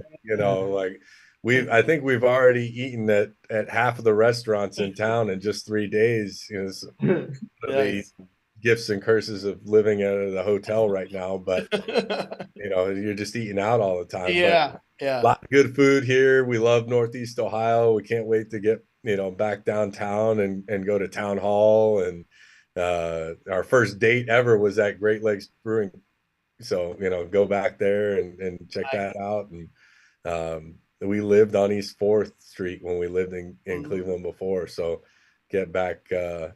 This is home for us. We're back. I was down in Harry Buffalo last night, so there you go. Yeah. Coach, I got a set of 5 quick fire questions for you, and then we'll let you go. All right. All right. Sounds and good. these are generalities, so it's just a yes or no, and then we'll hit the next one. All right. Okay.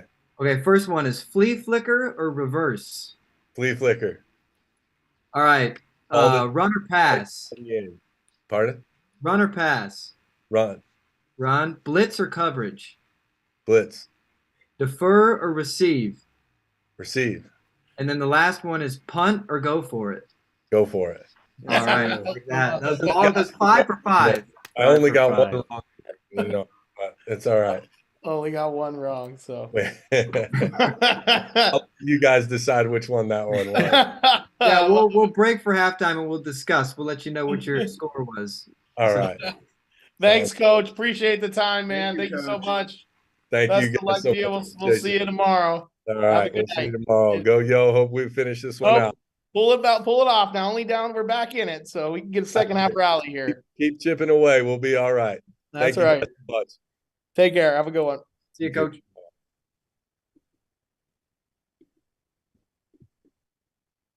That was awesome.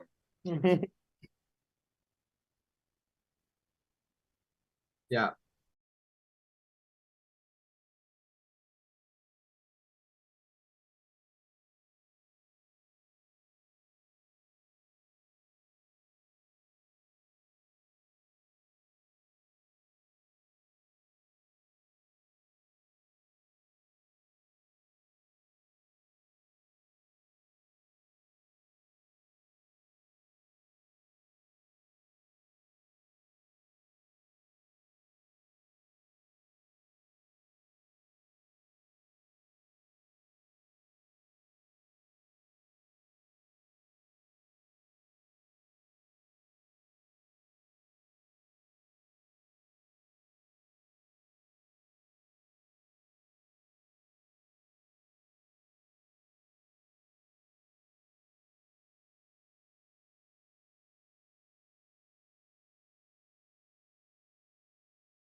in a sec too, but I can actually probably finish this game. I don't know.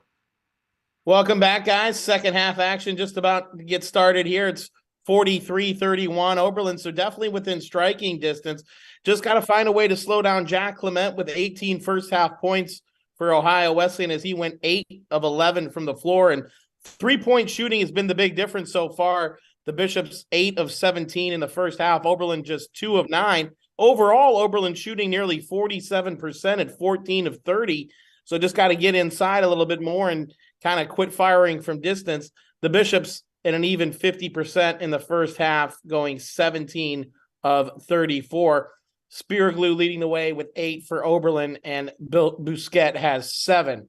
So we'll see if the Yeomen have a little second half charge in him here now and try to get back within striking distance with 5 minutes to go in this ball game and give themselves a chance to win it at the end, as it's 43-31 and we are just underway here in the second half. And you've noticed already, quick turnover from Oberlin, but what they did there with Clement, they sat on his right hand really hard, made him be dribbling with his left all the way. I'm assuming he's right-handed. Yeah. Even no matter how good of a player he is, he's going to be not as good with his left as he is with his right. You saw him there turn the ball over in back call in half court. Looks like it's getting in his head a little bit. They got I think a hard foul on the first time he drives in the lane, knock him off his rhythm, and then they just got to find a way to make shots. Yeah, I mean, you got to imagine that was the bulk of the halftime speech from Coach Shiva there as how to slow down Jack Clement. They're going to have to make some defensive adjustments in order to do so.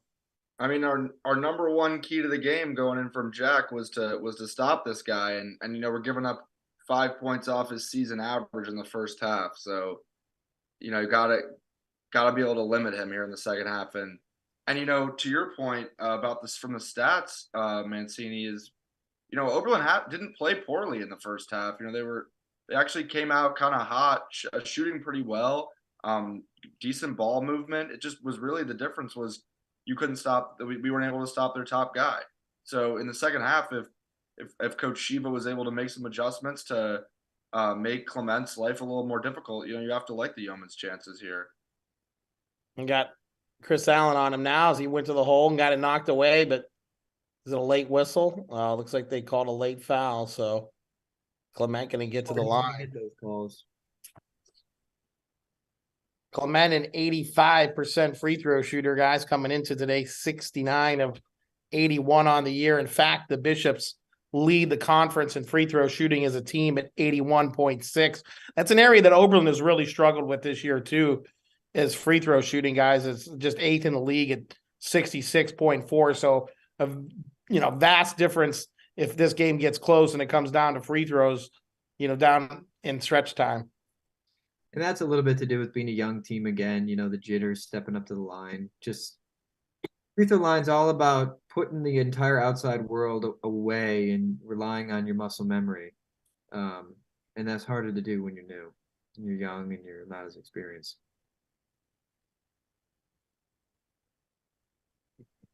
Oberlin gets it into Georgie off the inbound here. See if they looks like they run a little 2-man game with Busquet. Nice aggressive take there from Georgie. Looks like OWU's having, we talked about how their weakness might be inside, and Georgie's looked like he's had a pretty good ability to get to the hoop. You'd like to think that maybe in the second half that would be an adjustment offensively, was getting our top player the ball inside and letting him go to work.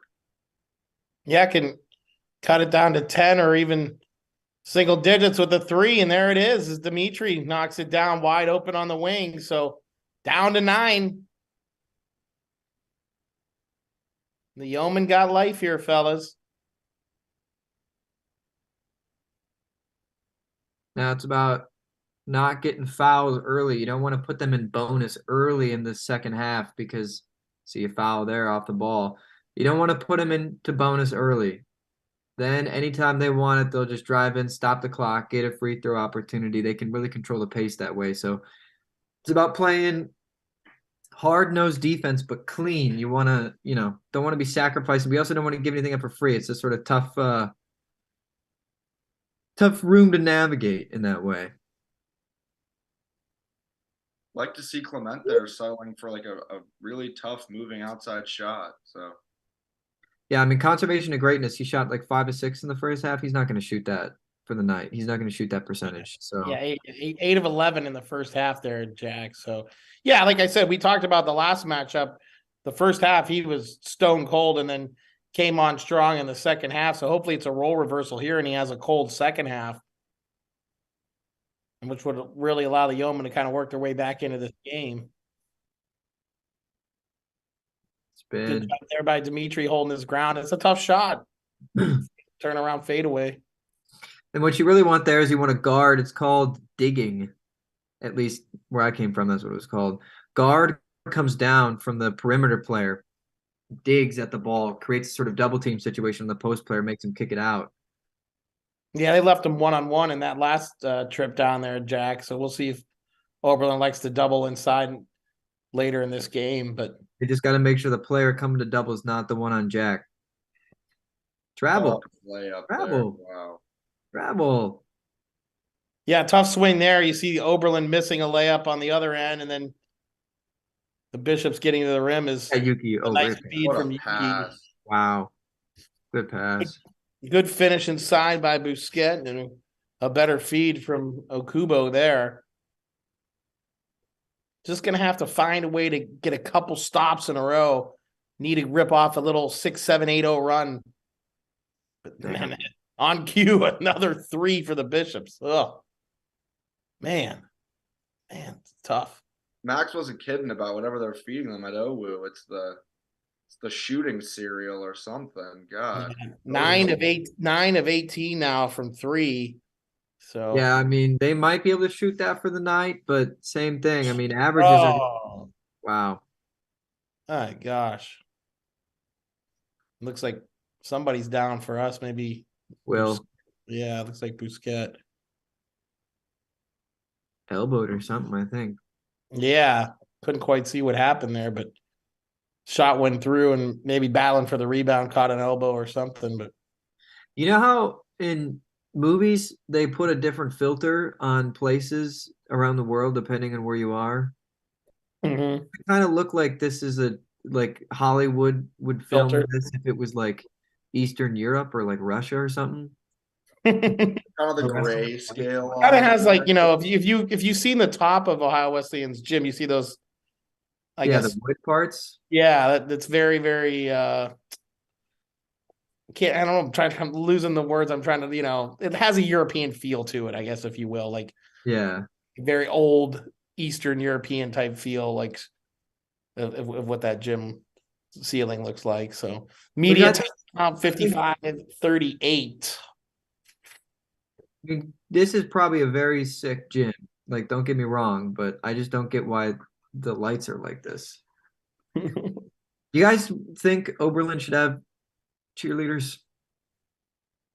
We had cheerleaders at one point, but it kind of just fell out. I don't know. I don't know if it's really if there's that much interest in it at Oberlin. I'm I not don't think sure. we're a cheerleader school. That's not Yeah. really We have seems like it's and up our what, alley. and I think they're way better than Cheer Squad. So Yeah, that's Yeah, also and what's more- awesome. Yeah, Yeah, it's got them more out. Oberlin and definitely more interesting. So Yeah, and what's awesome, and then Yeah. the Tycho band's fun, stuff like that. yeah, that's way better than a cheerleading squad. So, Go team, go. I don't know. What do you think about a faculty cheer squad for the games, Mike? You're out there leading it. Faculty cheers. Yeah. I mean, we're trying to get more people to attend the games, Jack. We don't want less people to attend the games, so that probably. What makes you think that had that effect? I don't know. I don't know. Well, You could maybe it lead it- could bring more people in for comic relief. Yeah. you could lead Yeah. a cheer, Mancini, during one of the media timeouts, and you can do that the one before Max does his mayo on hot dog demonstration. Yeah. Yeah. How many mayo dogs have you had since we last talked, Max? I mean, They don't serve them at Stevie enough, but okay. So, Dollar Jack was here for this Dollar Dog Night, Citizens Bank Park. So many, Dog so night. many. There's a so many. There's a How many did you section- have? Did you get the double digits? Well, Did you get that? I was working on getting double digits of someone else, but Yeah. Mayo packets. We Yeah, I mayo packet. where did I definitely had mayo on come. Oh yeah. I had my friend Ryan smuggling mayo packets, and you don't really, you just never lived until you tried it. That's just sounds awful.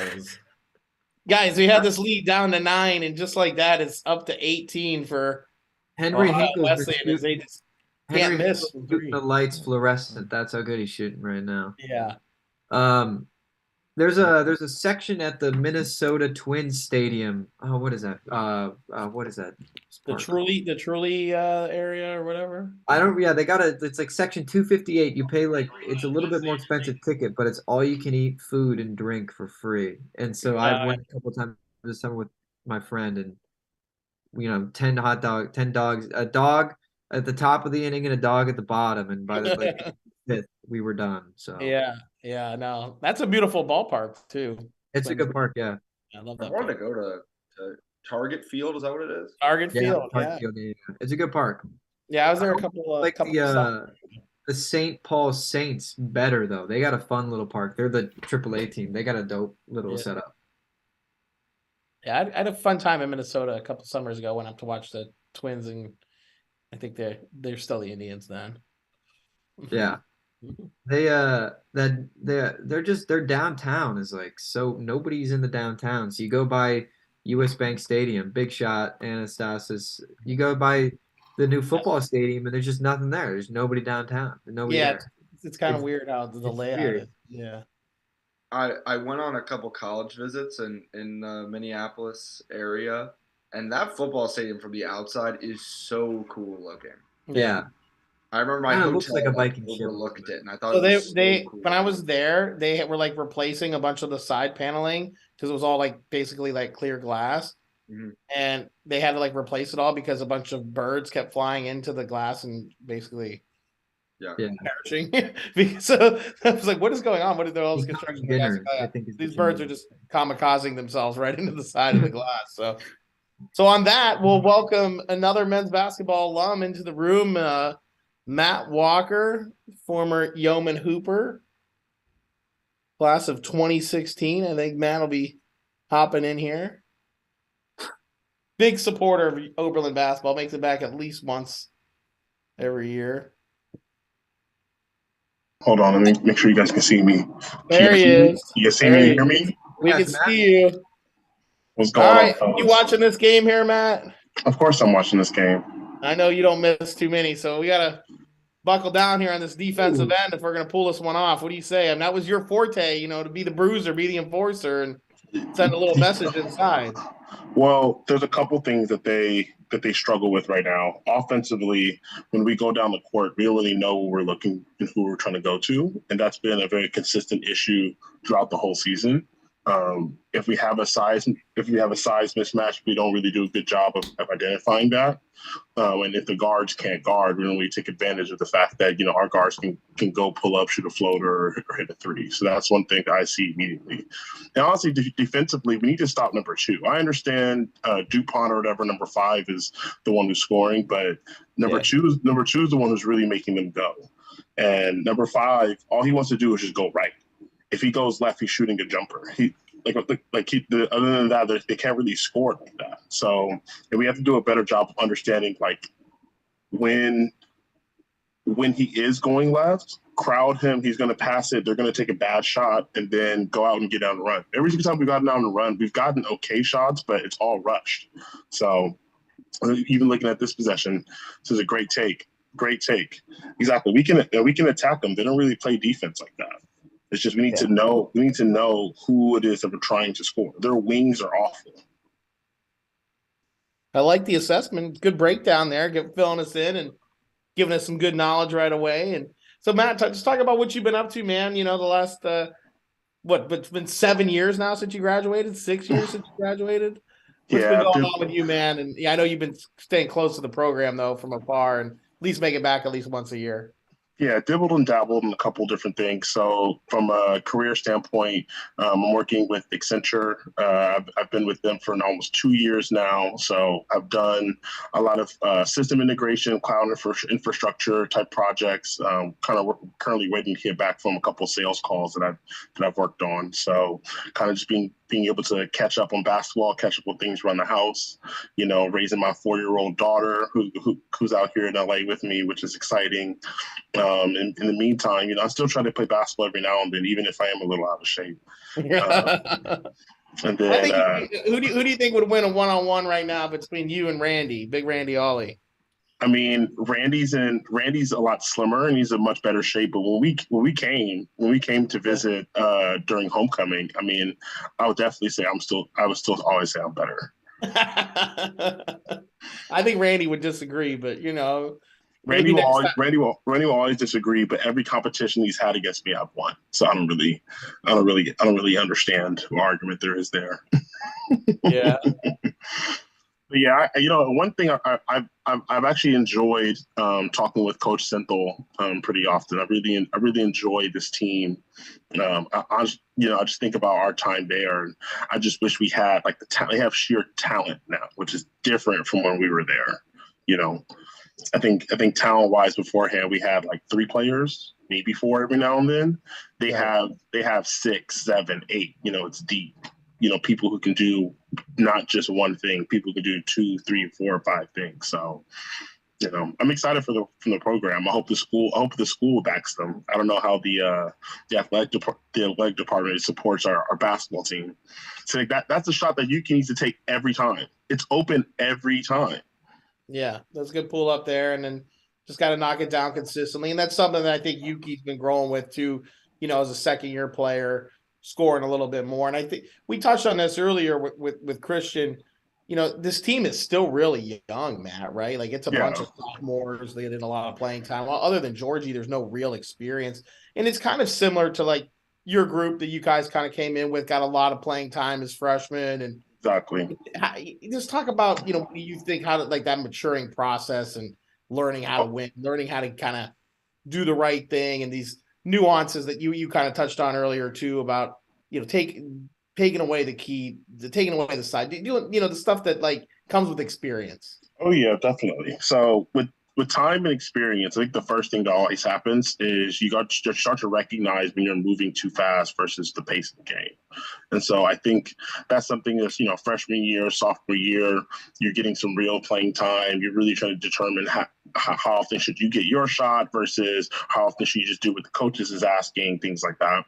I think by your senior year or junior year, you really start to understand the flow and knowing where to pick and choose your spots, pick and choose your areas, and when to really score. One person, he's the only senior in his class, but if you really watch Georgie play and you watch film with them, it's hard to really get on him and try to hold him accountable because he's the only stable player they have. Right. So in terms of, where he's taking his shots from, they're usually the same type of shots, how aggressive he's being, is he always in good defensive position, things like that. He's usually always there, and he's usually playing very solid fundamental team basketball. And I think, over time, especially the sophomore class, I think by the time that they're seniors, they'll start to understand when they have a really good possession offensively and defensively and what to do next versus feeling so rushed all the time, Good point. Is that just, how much of that can you manufacture in practice and film? How much of that is just playing games, working it out, winning some, losing some, and just kind of like taking it as it comes and learning from that? Well, it's about caring most of all. So perfect example, right? So like I said, I haven't really watched the game, but I said most of the people go drive with using the right hand. You have to watch film to know that. When you're a freshman or sophomore year, watching film is one of those things where you start to understand, okay, the guy's tendencies are, it's something, but the flow of the game will dictate everything. When you're in college, especially college basketball is very systematic. Guys tend to do the exact same things over and over and over again. They don't really force you to really just play basketball as much as it may seem. So when you're a freshman and sophomore year, you might say, "Oh, this guy's, he's we got to do this, we got to do that." But realistically, if you paid attention to what the coach is saying for scouting report, they already told you what he was going to do. So you have to dictate to the other player what it is that you're going to make him do, make him beat you, make him do different things. And oftentimes, freshman and sophomore year, you don't understand that. So I think that's. Go ahead. Matt, no, I don't want to interrupt your point, but I said we had a question that's a little off topic here. It came in the chat room. They wanted to know how's your bowling average looking?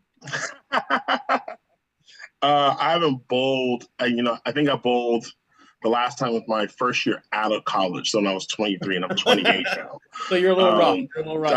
I'm very rough. I'm very rusty. One of the things, and see, even looking at that, I told you number 2, anytime they need a big play, it's number 2. Number 2 is always the person that they need to stop. Everybody else is their typical role players. 5 has some skill, but it's really number 2. But actually the last time I bowled, I felt this like stress in my shoulder. But when I play basketball, I don't feel the same stress. So I just kind of gave up.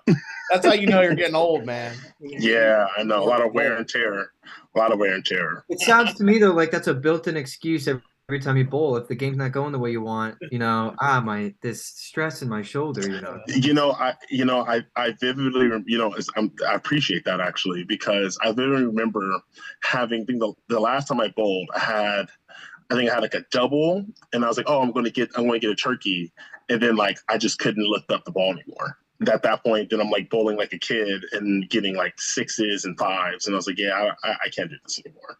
All right, well, I don't see what's wrong with a 6 and a 5. That's when I'm average. So Matt, we've been asking some questions about player comparisons, right? I don't know if Max. Mm-hmm. Go ahead, Max. Go ahead. You've been asking. So we ask everybody, what's your NBA player comparison? My NBA player comparison. Talking about for when I played? Yeah, from when you play. Your game compared to any NBA player. It can be current or retired. Oh, interesting. I've always modeled my game after Charles Barkley. And so for me, like, and when I played, it was a little different, because there's tons of different offenses, tons of different things and schemes in college. You don't really get to explore all of what you're capable of. But I still think that anybody who watched us play, I'd probably say always mentioned as the top player or one of the top players on our team, regardless of scoring or not, because I was one of those people you have to keep on the floor. And I felt like Charles, as good as of a scorer he just was a basketball player. So like, if you need to get a rebound, you got to get a rebound. If you need to make the pass, you got to get the pass. You got to get the steal, you got to get the block. You just kind of have to do what it is. So like, I look at a Charles, I look at a Draymond, and then actually a lot of when I was in college, I used to watch a lot of film on Zach Randolph. Those were like my three go-to players for the most part. I was never quick enough. I was somewhat athletic, but I was lazy and never wanted to use my athleticism. And everybody knows that if you watch me play. I love those. We remember, Matt. We remember. Exactly. So those Memphis teams were so much fun. Zebo was a great part of those teams. Yeah, exactly. So like quick hands. I think I had pretty good hands. Number 2 again. I think I always had quick hands. I think I got better at shooting when I got, by the time I was a junior, senior. I wish I will say, Mancini, one of the most frustrating things that I don't think anybody knows is when we left, the coaching staff came up to me and was like, yeah, our biggest mistake over the past 2 years is that we felt like you should have took a lot more shots. And I said, no ish, huh? Yeah, it's craziness. So, but you did improve from your like freshman year shooting. I don't know. Yeah, freshman year is awful. I mean, that wasn't exactly a scoring barrage there from you, but I like your comparison. Is you were the dirty work guy. You were the rebounder, come in, maybe get in somebody's face a little bit, kind of be the attitude guy, and that's what you got to do. You do what you got to do. Yeah. I mean, you got the Barclays, kind of even a Rodman, a Rick Mahorn, kind of just a little cruiser, and that's what you got to get. And sometimes I think a team like this almost needs somebody like that, right? Like, who's going to be the stopper? Who's going to be like, all right, enough of this? The person on the team now is Hassan. Hassan is, but there's one issue with Hassan's game right now is offensively he has to do something, and Right. he doesn't know what he wants to do offensively. So Right. so him being an athletic wing almost means absolutely nothing with him on the floor. Because if you're going to be a defensive stopper, you have to bring something offensively. Like, at least for me, it's like, okay, like if I'm on a block and I'm going to my right hand, I'm probably going to score. Or like if you leave me wide open, I can probably hit that shot. He's not even taking those shots. He's not even, you know what I'm saying? So the most of what he's doing is sometimes he'll drive, but it's very rare and it almost feels forced. So I think that's really his next development. I think another player who I always think is the best player on this team is Demi, but Demi is all energy. He has to pick up his level of energy, and him and I have gotten into a long conversation about that before. And there's I think an innate ability with him of just like wanting to play with team basketball is. So sometimes he's not as aggressive as he needs to be, but he needs to be way more aggressive than he is at times. Sometimes Yeah. it feels like he gets a little bit bored with the game, stands at the volleyball line, and is like, "Well, I might make this," and or just at the top of the key and throws one up. Yeah, Right, some and shot selections, it becomes an issue with him. Sometimes going a little bit rogue, like out of the flow of the offense. But I understand what you're saying too, where sometimes you need him to be more aggressive. It's a fine line with him. Like the other night, like we were talking about, like he played 24 minutes, goes 0 for 8, and then the next day he's going to have 28 points. So it's yeah, kind of like getting that but consistency level. I mean, you just saw him hit a big 3 on the wing here, got it back to within 9 with under 5 minutes to go, and now we have a ball game. But how are you going to finish here for this final 5 minutes? but if you think about that, right? Like the games he goes 0 for 8. How many of those shots are shots where it's been in the flow of the game versus him trying to force something, right? And so one of the things that him and I always talked about is he really enjoys playing on the wing. So it's like, okay, if you really enjoy playing on the wing so much, you got to be able to pick and choose your spots on the floor. So if you're going to score on the wing, recognize you got to do 1-2 quick dribbles. And if you're doing the pick and roll, go aggressive and look to score first instead of trying to look to pass. And I think he gets a lot of his turnovers because he always tries to try to do too much. And then I think the other piece is if he can actually use his energy to get down the floor, then he always has a mismatch because usually the guards are the first people picking him up, and he doesn't stay close to the rim. He always has to float out into the corner. And I think for him, it's like, well, I want to space the floor, but he has Georgie out there. So Georgie can shoot just as well. Majority of the guards can shoot, but rather than probably like an Hassan. So it's like you can also play that role inside and they can go to you. And sometimes they'll do it like on out of balance plays, things like that, where you do a quick move and go ahead and score. But that's what they need. They need more of that, you know? No, I think you're dead on. Matt, something I just kind of made me think about something you were just saying about Asan is how much of that do his lack of scoring do you think is confidence? Because I think we've seen a lot with Yuki recently this year. Last year he didn't really, he's a great passer, really good on defense, but didn't really take that many shots. But this year has been taking a lot more shots, has been a lot more effective on that end, and how much of that is just the confidence to take those shots, and how much of it is just not really feeling the flow of the offense and other factors. Well, and this would kind of comes down to playing time, right? So the more you play, the more you kind of know how teams are going to guard you, and you know how to pick and choose your spots. I think confidence is definitely a major factor. I think coaches and systems can either build your confidence or kill your confidence. That's typically how a lot of basketball programs are. But I really honestly believe the biggest thing with Hassan is I think his body and the way he plays basketball is one off of innate instinct. And he needs to be able to use that instinct to his advantage. So he's very fast. And he can, and I've seen him do it in a couple games. If they give him the ball in transition, just go. Like don't think, don't try to do too much. He can dribble just as well. Majority of the guards, he can just attack. He'll try and do it, and then he almost like stop himself more because it's still that piece of inexperience of like, okay, well, am I going to do a good shot? I don't want to get a turnover. I don't want to force a shot. I don't want the coaches to take me out. There's so much thinking that's happening when realistically it's like, no, it's you and two people, and you can probably outrun the first person, and the second one you can score over top of them. So I think those are really good opportunities for him. I think I've never really seen him shoot a jump shot. So I don't know what his form looks like. I don't know, because when I visited, he was hurt. So and when I watched him play, I don't really ever remember seeing him taking a jump shot. But even if he can hit like a mid-range shot, I think what a lot of teams how they've been guarding our guards is they leave that free throw line wide open and no one takes it. I think Yuki takes like 3 or 4 of them a game. Will, the moment he touches the ball, he's going to fire one up, but they're never mid-range. His is all threes. So I think those are really the best locations for Hassan to truly get more playing time and feel more effective on the offensive end.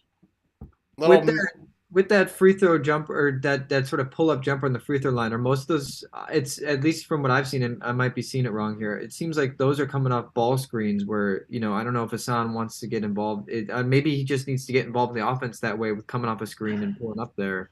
Well, here's the thing. The issue is he has to do something with that, because he's not a real true 4-man. He's not going to post up somebody and score in the post. Even if we would want him to, that's not his game. His game is using his quickness. His game's using his handle, things like that. And so if there's going to be a way for him to score, that is the way for him to score. So, big empty trip there, guys. Mm-hmm. 3 chances, nothing goes down, and then Clement on a little 5-0 burst forced Oberlin to call a timeout and push this lead back up to double digits. So, but even if you looked at all of Clement's shots, because he had a 3, he had a layup, right? He was playing with that ball. Even watch this. Watch. He's going to try to get that post up, but he wants to go back to his right. He wants to go to his right every time. Yeah, every time. Yeah.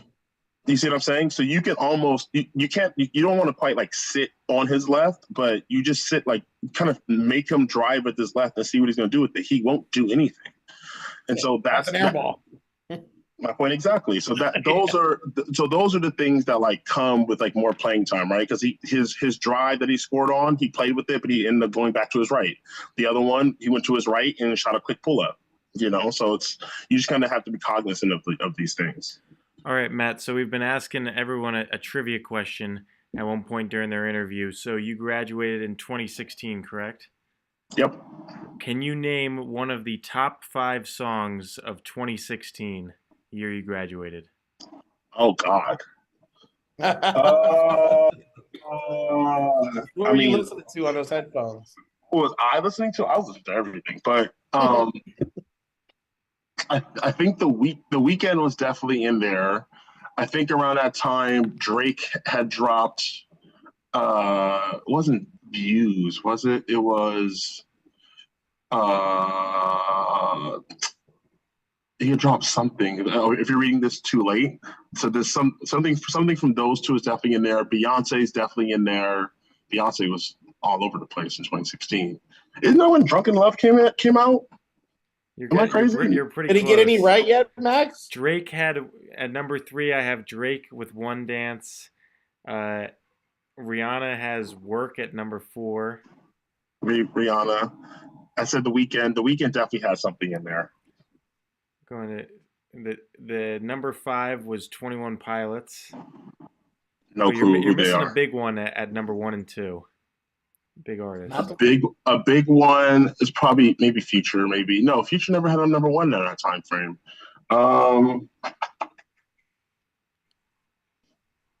2016. He came out with music this year, didn't he, Max? Oh, geez. One of them? I don't know. It wasn't like a Fetty Wap, no. Because Fetty Wap was big, but I think Fetty Wap was 2015, not 2016. The Weeknd released Starboy Top 100. Okay, so P is Top 100. Big one you're missing is Justin Bieber. He had Love Yourself and Sorry, the 1 and 2. Wow, he had the 1 and 2. Sorry, yeah. Needs. Yeah, that's not about that. Those were trap answers, if you ask me. It's like, He said, in 2016, you're not thinking Justin Bieber. What was the Oberlin party Sorry, music? let's be very clear. Sorry was played all the time. I even had a sorry to my DJ mix. But I think I had like some other mix of that Sorry song. I think there was like a bunch of different remixes or something like that. What was the big Oberlin party song or songs? It depends. If you really want an Oberlin party to start and to have fun, you have to play a Beyonce song. It's just what it is. You just have to do it. Um, for me, I mean, I just played good music. I just played stuff that like I would listen to, and if they didn't like it, I didn't care. But I think everybody enjoyed my DJing style. The only thing that people used to yell at me about was I don't play full songs. So they're like, "Oh, you played this really good song. I want to hear the whole thing." I'm like, "No, absolutely not. Never." There's a song, a couple of takes. But that's Listen to you. He got you to the saw free that. throw line, and then he just got to lay up there. So, but that's what I'm saying. Like that's like he's gonna have to score off the pick and roll and like go downhill and try to attack. That's his only true way. Now, if he can do that, control his pace and hit like a little mid range, I think Hassan's a sophomore, right? I think by the time he's a senior, he'll have that. I think he'll start taking more of those next year, but I think his senior year is when you'll actually be able to see, okay, well, Hassan is really a player.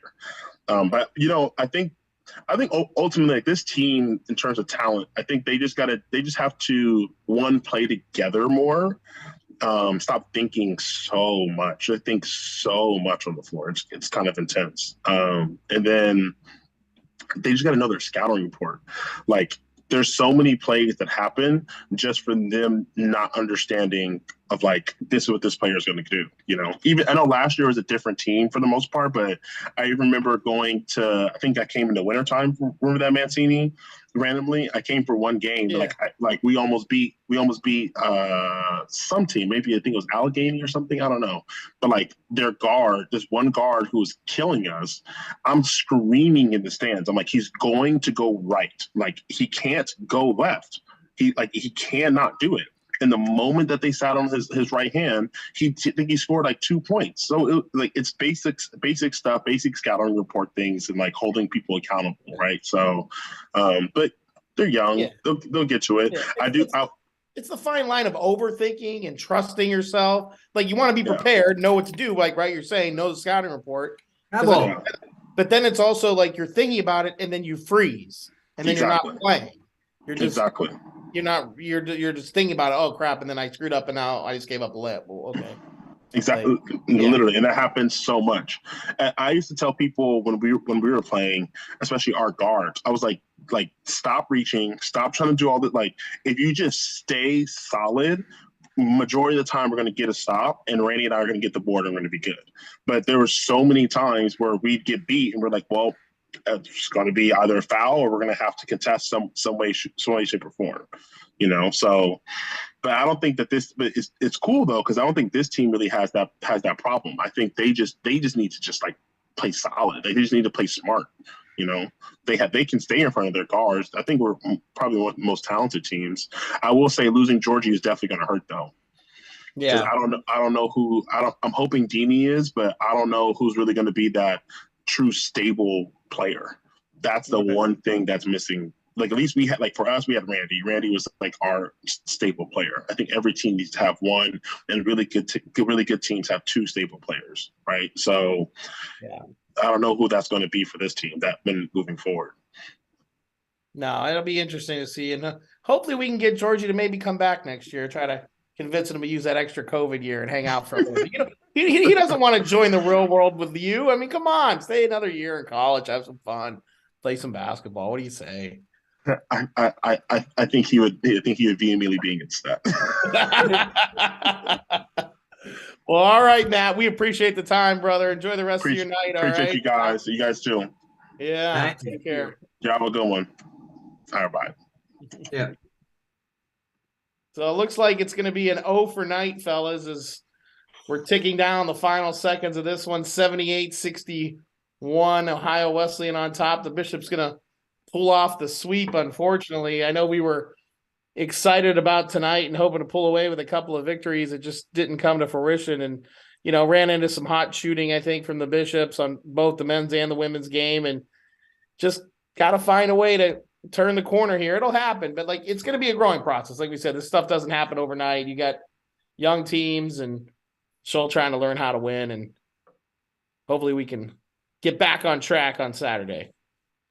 I think the difference maker was they went to zone in the first half for a couple minutes, and that was that dry spell we had where they pulled that lead out to 9 or 10. So one moment that sort of creates that gap. They showed that they can score in moments where they brought it back down to single digits, but yeah, just that one little bit, and they're still fighting.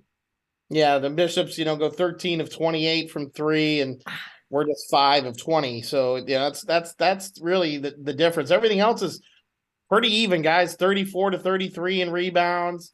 Overall shooting 44% to 45%. Oberlin's bench bunch has actually outscored them 32 to 16 and outscored them 40 to 14 in the paint. It's just that three ball is a big difference maker, and that's what we're seeing here this We're afternoon. drilling that all night. Yeah, we talked about it a little bit earlier. I mean, there was obviously a miss a second ago, but hard to beat teams like OWU make late comebacks when they're so good at the line. Like they've now they get another bonus, and maybe I think I've seen them miss one free throw. So, and I guess there's another one there, but it's really hard to close the gap on a team that's not giving up 3 points. Yeah, I mean, actually uncharacteristic. For them, 72% of the line, 13 of 18. Still pretty good, but they came in, like I mentioned earlier, the conference leader, nearly 82%. Oberlin, on the flip side, attempts just 7 free throws. So they're, they 18 to 7 in free throw attempts is obviously something you don't like to see as well. But the final seconds tick away, boys. 15-point loss, 80 to 65. Not our night. Well, an appreciation to all the guests who joined us. We had a great time. Unfortunate and unable to pull it off, but thank you again to you three for sticking around. Jack, I know you got practice too. You're going to be hustling across. But I think that'll conclude our Yo broadcast. Thank you to all the dedicated fans who sat through the doubleheader. We'll be joining back hopefully as soon as John, Jack, and I can. Yeah, well, we'll let you know. Keep an eye out for goyo.com, and we'll try to get one or two more of these in before the end of the basketball season. So thanks for tuning in. Everybody have a great night. Look for the final stats and recaps will be available for you on goyo.com in a little bit later this evening.